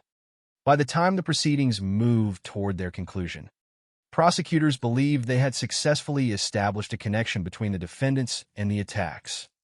The testimony of Anthony Harris had provided the internal account of the group. Survivor statements offered direct evidence from those who had experienced the violence. Ballistic and investigative findings supported the broader pattern. Together, these elements formed the foundation of the prosecution's case. The jury would soon decide whether that foundation was strong enough to support convictions. After months of testimony and examination, the Zebra murders case approached its final stage. The city that had spent so long waiting for answers was finally approaching a moment of judgment.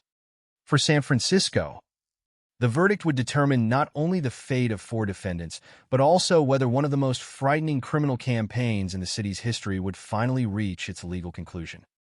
After months of investigation and an extended trial, the Zebra murders case reached the moment that San Francisco had been waiting for, the verdict.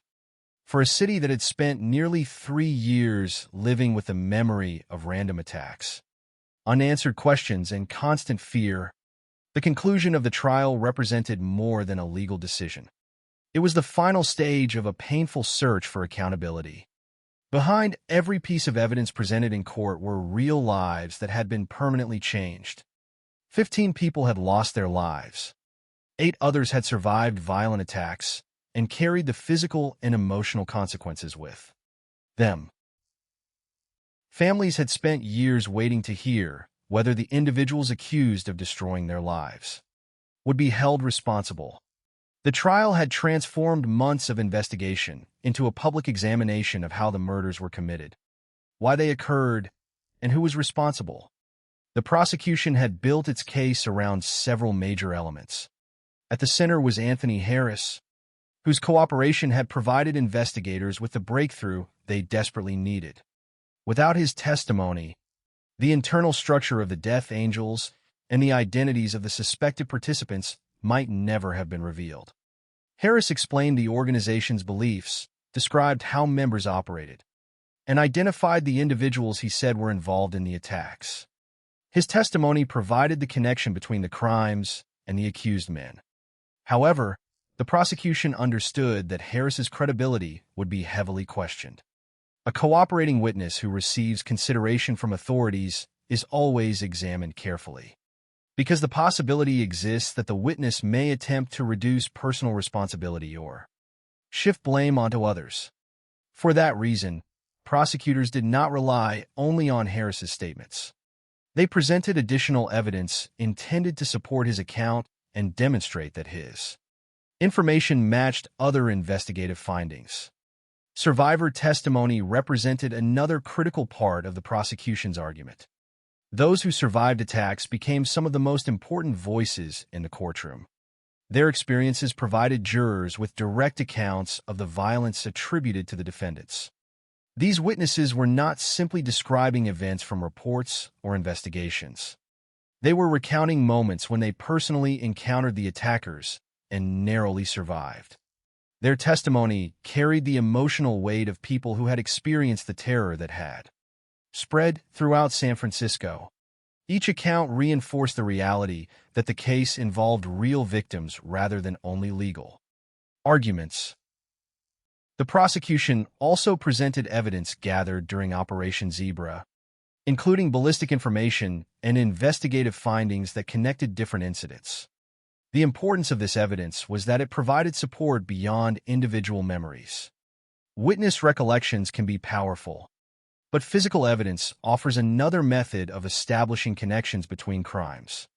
By examining similarities among different attacks, investigators sought to demonstrate that the murders were part of one coordinated pattern rather than unrelated acts committed by different individuals. The prosecution's central argument was that the defendants were members of a group that operated according to a shared ideology and method. According to the information presented during the investigation, the Death Angels promoted extremist beliefs that treated violence against white victims as a supposed mission. This ideology explained why the victims appeared to be chosen randomly. They were not selected because of personal conflicts or individual circumstances. Instead, they were targeted because they fit the group's hateful beliefs. The prosecution argued that understanding this motivation was essential to understanding the crimes themselves. The murders were not random in the sense of being meaningless. They followed a deliberate pattern based on extremist thinking. The defense, however, challenged the prosecution's interpretation of the evidence. Attorneys representing the accused men questioned the reliability of testimony, especially the statements provided by Harris. They argued that his motivation for cooperating should cause the jury to examine his claims carefully. A witness seeking a reduced sentence, they suggested, could have reasons to exaggerate the involvement of others while minimizing his own actions. The defense also challenged the strength of the connections between the defendants and individual crimes. In any criminal trial, accusations alone are not enough. The prosecution must prove guilt beyond a reasonable doubt, and the defense sought to convince jurors that uncertainties remained. These arguments reflected one of the fundamental challenges of the case. The crimes involved multiple participants, multiple locations, and multiple victims. Establishing the exact role of each individual required careful examination. The jury was asked to evaluate not only whether the murders occurred, but whether the evidence demonstrated that each defendant participated in those crimes. The proceedings attracted significant public attention because the case represented one of the most serious examples of organized racial violence in California history. The trial occurred during a period when discussions about race, policing, and civil rights were already highly sensitive. The investigation itself had generated controversy because of police actions involving stops and questioning of individuals based on descriptions provided by witnesses. Critics argued that these practices unfairly affected innocent members of the Black community and contributed to mistrust between residents and law enforcement. Supporters of the investigation argued that police were responding to a genuine threat involving multiple murders and were attempting to prevent further deaths. These competing perspectives continued to influence public discussion even as the trial focused on the criminal responsibility of the defendants. For the victims' families, however, the larger debates surrounding the case could never replace the personal loss they had endured. The trial was ultimately about individual lives.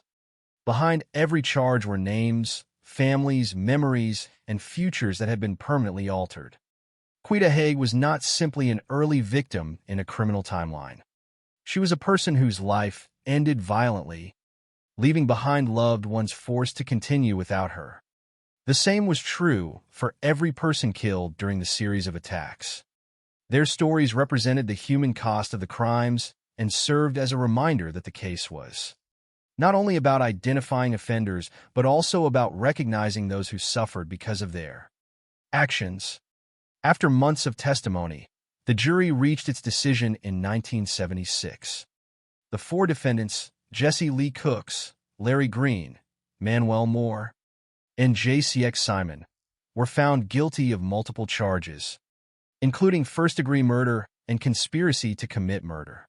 Under California law at the time, each received a sentence of life imprisonment. The verdict brought a formal conclusion to the courtroom phase of the case and provided a measure of justice for many families who had waited years for accountability. However, the outcome did not erase the damage caused by the crimes.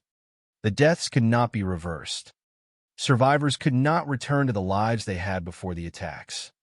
The fear that had spread throughout San Francisco could not simply disappear because a verdict had been announced. The Zebra murders had changed the city in ways that extended beyond the courtroom.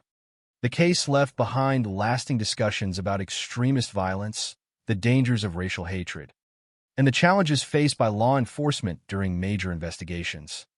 It also remained a reminder of how quickly ordinary life can be disrupted when violence appears without warning. Although the convictions provided legal resolution, questions surrounding the full scope of the crimes continued to exist.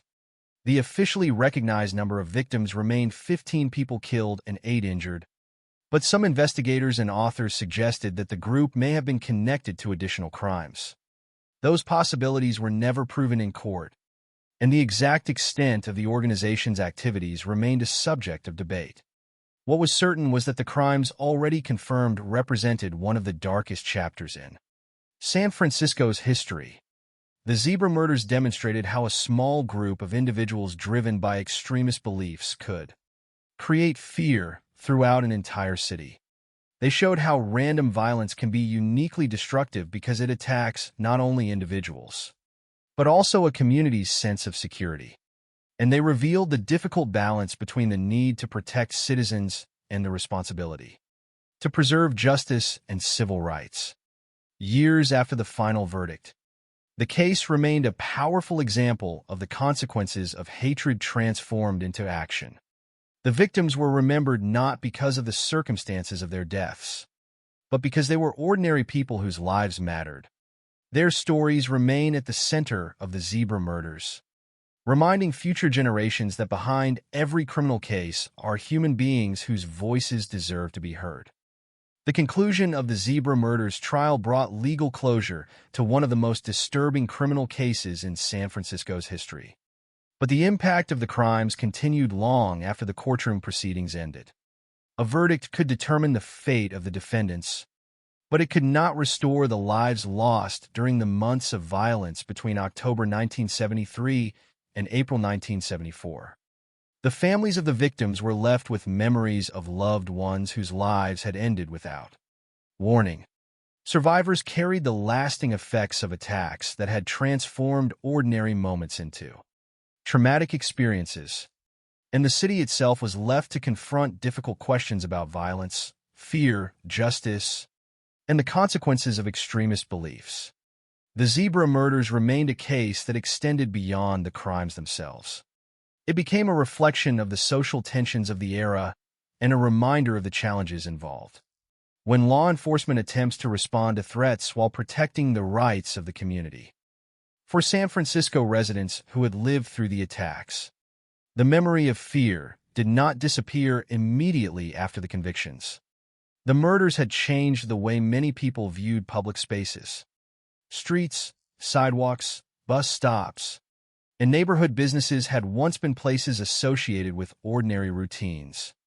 During the height of the killings, those same locations became associated with uncertainty and danger. The attackers had demonstrated that violence could appear without warning and without an obvious reason.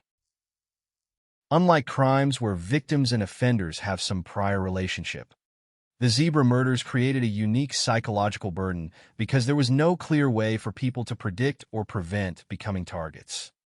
The victims had not placed themselves in dangerous situations. Many were simply living their daily lives when they encountered individuals motivated by hatred. That randomness became one of the defining characteristics of the case. The victims represented different ages and circumstances, but their experiences shared a common tragedy. They were selected not because of personal conflicts, but because they fit the attackers' ideological beliefs. The murders demonstrated how extremist thinking can transform ordinary individuals into symbols in the minds of those who embrace hatred.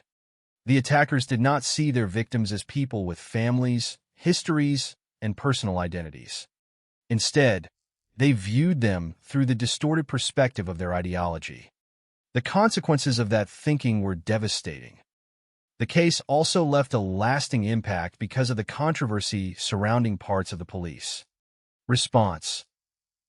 During Operation Zebra, investigators relied heavily on descriptions provided by witnesses, many of whom identified the attackers as black males. Based on those descriptions, authorities temporarily allowed police officers to stop and question individuals who matched the general characteristics of the suspects. The goal was to identify possible offenders and prevent additional attacks. However, this approach generated significant criticism because many people believed it encouraged racial profiling and subjected innocent residents to unnecessary scrutiny. The controversy surrounding these actions became an important part of the broader discussion about the investigation. The zebra murders presented law enforcement with an extremely difficult situation. Police officers were attempting to stop a group responsible for multiple killings, and they faced enormous pressure from the public to act quickly. At the same time, Communities questioned whether those efforts crossed the line between legitimate investigation and unfair treatment based on race. The debate reflected a larger national conversation during the 1970s about policing, civil rights, and the relationship between law enforcement agencies and minority communities. The lessons from Operation Zebra continued to influence discussions about how police respond to major crimes. Investigators must rely on evidence, witness information, and careful analysis. But they must also consider how investigative methods affect public trust. Cooperation from communities is often essential in solving complex crimes, and that cooperation can be damaged when people believe they are being treated unfairly. The Zebra investigation, therefore, became an example of both the necessity of decisive action and the importance of protecting individual rights. Another lasting aspect of the case was the role of Anthony Harris. His cooperation represented one of the most significant turning points in the investigation. Without his information, authorities might have struggled much longer to identify the structure of the group and the individuals involved. Yet his role also raised complicated questions about justice. A person connected to criminal activity provided information that helped convict others. His testimony became essential, but it also required careful evaluation because he had personal reasons for seeking cooperation. The case illustrated the complicated decisions prosecutors and investigators must make when dealing with witnesses who possess valuable information but are themselves connected to criminal organizations. The convictions of Jesse Lee Cooks, Larry Green, Manuel Moore, and JCX Simon provided a legal answer regarding responsibility for the murders. The court determined that the evidence presented was sufficient to establish guilt. However, the full history of the Death Angels and the complete extent of their activities remained a subject of discussion. The officially accepted number of victims associated with the case remained 15 people killed and 8 injured. Still, some investigators and writers have suggested that the group may have been responsible for additional crimes. Those claims were never proven in court, leaving uncertainty about whether every act of violence connected to the organization was ever identified. That uncertainty contributed to the enduring mystery of the case. Unlike some criminal investigations where every question eventually receives an answer, the Zebra murders left behind unresolved issues. The identities of the convicted offenders became known, and many crimes were legally resolved. But questions about the organization's full reach remained. The possibility of additional victims served as a reminder that the known history of a criminal group may not always represent its complete history. The case also became significant because it demonstrated the danger of ideological extremism. The Zebra murders were not driven by ordinary criminal motives such as financial gain or personal revenge. The attackers were motivated by a belief system that justified violence against innocent people. This made the crimes particularly disturbing because the violence was not accidental or spontaneous. It was connected to an ideology that encouraged members to view murder as an acceptable action. The case became an example of how extremist ideas can lead to real-world harm when individuals act upon them.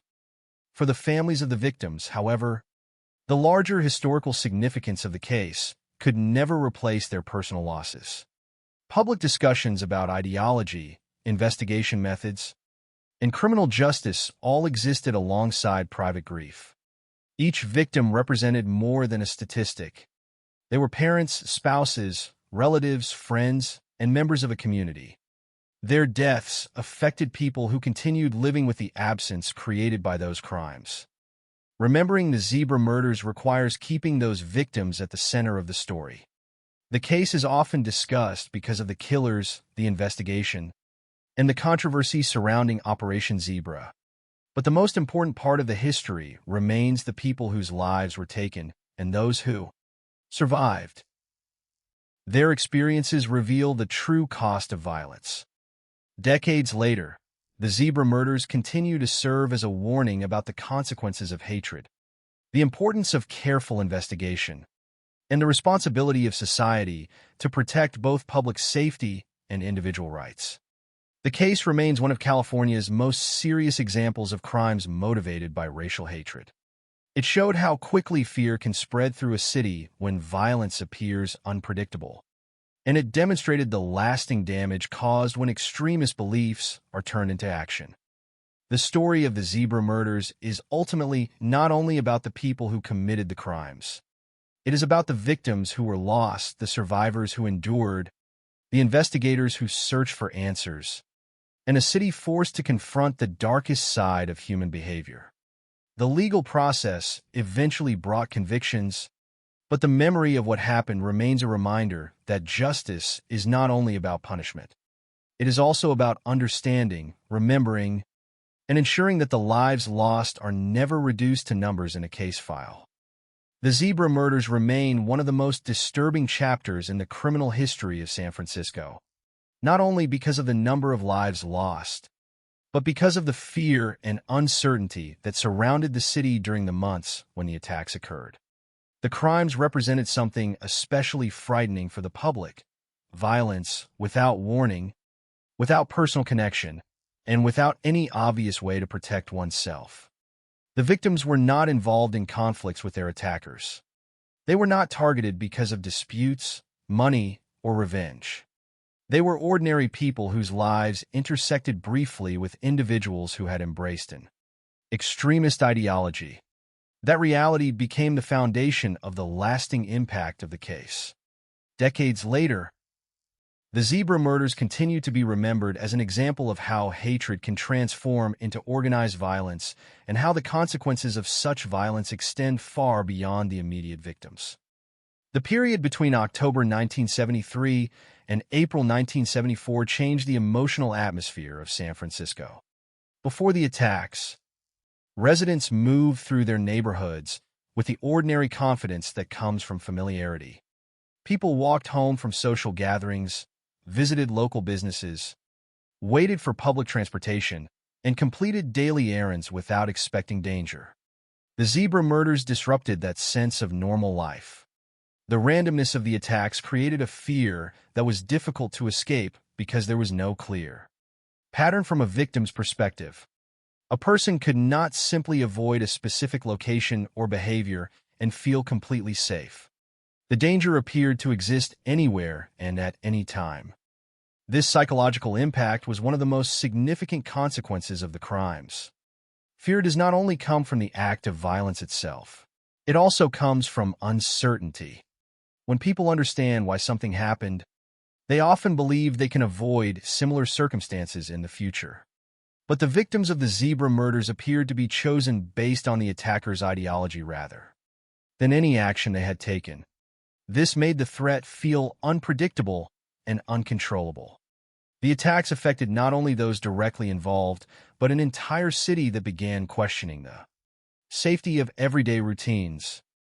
The victims remained the most important part of the story. Although the case is often discussed through the actions of the offenders and the details of the investigation, the human cost cannot be separated from the history. Each person killed during the zebra murders had a life that existed beyond the circumstances of their death. They had families, relationships, memories, and personal experiences that were permanently interrupted. The survivors also carried lasting consequences. Being physically alive did not mean that their lives returned to what they had been before the attacks. The trauma of being targeted and surviving such violence remained part of their personal histories. The case also demonstrated the complexity of investigating crimes committed by organized groups. At the beginning of the investigation, police faced a series of seemingly disconnected incidents. The victims were different, the locations varied, and there was no immediate explanation linking the attacks together. Detectives had to recognize patterns among separate crimes and determine whether those similarities represented coincidence or coordination. The creation of Operation Zebra reflected the realization that the investigation required a unified approach. Instead of treating each attack as an isolated event, authorities combined resources and information to identify a broader pattern. The eventual breakthrough came from within the organization itself. Anthony Harris's decision to cooperate with authorities changed the direction of the investigation. His information provided investigators with details they had not previously possessed, including information about the Death Angels, the group's members, and the methods used during the attacks. His cooperation demonstrated an important reality of criminal investigations. Sometimes the most valuable evidence comes from individuals connected to the crimes themselves. However, his role also highlighted the challenges involved when investigators depend on a witness who has personal involvement in the events being investigated. The use of Harris's testimony required prosecutors to balance opportunity and caution. His information was powerful because it explained the internal workings of the group, but it also required additional support because of his own connection to the organization. This is one of the reasons the prosecution presented other forms of evidence, including survivor testimony and ballistic findings. The strength of the case came from the combination of different sources rather than from a single statement. The convictions of Jesse Lee Cooks, Larry Green, Manuel Moore, and JCX Simon represented the conclusion of the legal process. But they did not end all discussion surrounding the case. The Zebra murders continued to raise questions about how society responds to extremist violence. The crimes were committed because the offenders had adopted beliefs that dehumanized an entire group of people. Their actions demonstrated the danger that exists when ideology is used to justify harming innocent individuals. The case also remains important because of the discussion surrounding law enforcement methods during Operation Zebra. The controversy over police stops and questioning based on descriptions from witnesses became part of the historical legacy of the investigation. Supporters argued that authorities were attempting to prevent additional murders and respond to a serious threat. Critics argued that broad enforcement practices risked unfairly affecting innocent people. This tension continues to represent one of the most difficult issues in criminal justice: how to respond effectively to danger while maintaining fairness and protecting civil rights. The Zebra murders, therefore, became more than a criminal case. They became a historical example of the challenges faced when violence, ideology, race, and law enforcement intersect. The investigation showed the importance of cooperation, evidence collection, and persistence. It also showed the consequences that can occur when fear influences public decisions and when communities lose trust in those responsible for protecting them. Although the official record identifies 15 deaths and 8 injuries connected to the Zebra murders, questions remain about whether additional crimes may have been connected to the group. Some investigators and authors have suggested that the Death Angels may have been responsible for more acts of violence than those proven in court. However, these claims remain unconfirmed.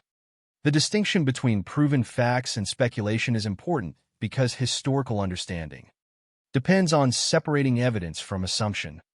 What is certain is that the crimes already confirmed were devastating enough to leave a permanent mark on San Francisco. The victims represented the true center of the case. The investigation, the trial, and the convictions all existed because real people lost their lives and because survivors endured unimaginable experiences. Remembering the case requires acknowledging not only the actions of those responsible, but also the lives that existed before tragedy entered them. The Zebra murders continue to serve as a reminder of the destructive power of extremist beliefs and the importance of confronting hatred before it becomes violence. They also demonstrate the responsibility of society to preserve the memory of victims rather than allowing their stories to become overshadowed by the identities of those who harmed them. The names of the attackers became part of criminal history, but the names and lives of the victims are the reason the case continues to matter. In the end, the story of the Zebra murders is not simply a story about fear, investigation, and punishment. It is a story about a community forced to confront violence, about investigators searching for answers under enormous pressure, and about victims whose lives were taken during moments that should have been ordinary. The crimes changed San Francisco, but they also revealed the importance of justice, accountability, and remembrance. The passage of time has not erased the significance of what happened. Instead, it has reinforced the need to understand how such violence occurred and why the memory of those affected must continue to be preserved. The Zebra murders stand as one of the darkest and most complex criminal cases in the history of San Francisco. The events that unfolded between October 1973 and April 1974 were not simply a series of violent crimes. They represented a period when an entire city was forced to confront fear, uncertainty, and the consequences of extremist hatred. The attacks changed the way residents viewed their surroundings, challenged law enforcement to respond under extraordinary pressure, and created a lasting discussion about justice, civil rights, and the dangers of ideological violence. Although decades have passed since the final convictions, the case continues to be remembered because of the human lives behind the statistics and the difficult questions it raised about society's response to acts of terror. At the center of the story are the victims. The Zebra murders are often discussed through the actions of the perpetrators, the investigation, and the courtroom proceedings, but the true meaning of the case begins with those who suffered. 15 people lost their lives, and 8 others survived attacks that changed them forever. They were not connected by personal conflicts with their attackers. They were not involved in criminal activity. They were individuals living ordinary lives who became targets because of the hateful beliefs held by the people who attacked them. Their deaths represented the ultimate consequence of treating human beings as symbols rather than as individuals. The victim stories reveal the randomness and cruelty of the attacks. A person could be walking through a neighborhood, completing a simple task, waiting for transportation, or working during a normal day, and suddenly find themselves facing unimaginable violence. The attackers did not need a personal reason. They did not need a history with their victims. Their motivation came from an extremist ideology that rejected the humanity of those they targeted. This aspect of the case remains one of its most disturbing elements because it demonstrates how dangerous ideas can become when individuals allow those beliefs to justify violence. The fear created by the Zebra murders extended far beyond the locations where the attacks occurred. The crimes affected the daily behavior of thousands of people who had never personally encountered the offenders. Residents changed their routines, avoided certain situations, and became more cautious about moving through the city alone. The psychological impact of the murders came from the belief that anyone could become a victim. The uncertainty was itself a form of suffering. People were not only afraid of what had happened, they were afraid of what might happen next. The investigation that followed became one of the largest law enforcement operations in San Francisco's history. Operation Zebra represented an enormous effort to identify the individuals responsible and prevent further attacks. More than 150 investigators worked on the case, supported by thousands of police officers. The operation required coordination on a scale rarely seen before, as detectives attempted to connect crimes that had initially appeared separate. Every witness statement, every piece of physical evidence, and every investigative lead became part of a larger effort to understand the pattern behind the violence. However, the investigation also reflected the challenges that arise during moments of public fear. The decision to stop and question individuals based on descriptions provided by witnesses became one of the most controversial aspects of Operation Zebra. Authorities argued that they were responding to a dangerous group responsible for multiple murders and were attempting to prevent additional deaths. Critics argued that these practices risked unfairly targeting innocent people based on race. The controversy demonstrated the difficult balance between protecting public safety and protecting individual rights. This debate remains relevant because it represents a challenge faced by law enforcement agencies around the world. In moments of crisis, communities often demand immediate action. Police officers are expected to identify threats and stop violence before more people are harmed. At the same time, the methods used to achieve those goals must be carefully considered. Justice is not only measured by whether criminals are captured, it is also measured by whether the rights of innocent people are respected during the process. The breakthrough in the Zebra investigation came when Anthony Harris decided to cooperate with authorities. His information provided investigators with the missing link they needed to understand the organization behind the attacks. He described the Death Angels, identified members of the group, and explained the methods used in selecting victims and carrying out crimes. His testimony transformed the investigation from a search for unknown attackers into a case focused on specific individuals. Yet Harris's role also demonstrated the complexity of criminal justice. A person connected to wrongdoing became a key source of information used to prosecute others. His testimony was valuable, but it also required careful evaluation because he had personal reasons for cooperating. Prosecutors strengthened their case by presenting additional evidence, including statements from survivors and ballistic information. The convictions that followed were not based solely on one person's words, but on the combination of multiple forms of evidence. In 1976, Jesse Lee Cooks, Larry Green, Manuel Moore, and JCX Simon were convicted of charges including first-degree murder and conspiracy to commit murder. Their sentences reflected the seriousness of the crimes under California law at the time. For many families of victims, the verdict represented an important moment of accountability. The justice system had recognized the harm caused and formally held the defendants responsible. However, a conviction cannot erase loss. No legal decision could return the people who had been killed or remove the trauma experienced by survivors. Justice provided recognition, but it could not undo the damage. The families of victims still had to continue living with absence. Survivors still carried memories of the moments when their lives changed forever. The consequences of violence continued long after the courtroom proceedings ended. The Zebra murders also remained significant because of the unanswered questions surrounding the full extent of the crimes. The officially confirmed number of victims remains 15 people killed and 8 injured. However, some investigators and writers have suggested that the group may have been responsible for additional acts of violence.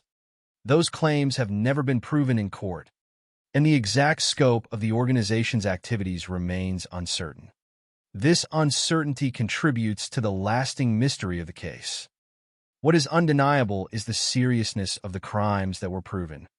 The Zebra murders demonstrated the destructive potential of extremist ideology when combined with a willingness to commit violence. They showed how quickly fear can spread when people believe danger can appear anywhere without warning. They also revealed the importance of careful investigation, evidence-based prosecution, and the protection of civil liberties even during moments of intense public pressure. The legacy of the Zebra murders is therefore complicated. It is a story of tragedy, but also a story of perseverance. Investigators continued searching despite months of uncertainty. Survivors found ways to continue living after unimaginable experiences. Families sought justice for loved ones who could never return. A city confronted a painful chapter in its history and attempted to learn from what happened. Ultimately, the Zebra murders should be remembered not because of the notoriety of the offenders, but because of the lives affected by their actions. The victims were more than names in a criminal investigation. They were people with families, relationships, and futures that were taken away. Their stories remain the most important part of this history. The case serves as a lasting reminder that hatred has consequences, that violence motivated by ideology can devastate entire communities, and that justice requires both accountability and respect for human dignity.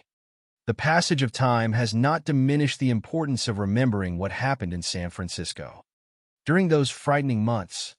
Instead, it has made that remembrance even more necessary. The Zebra murders remain a warning about the dangers of extremism, a lesson about the responsibilities of justice, and above all, a reminder of the lives that were lost,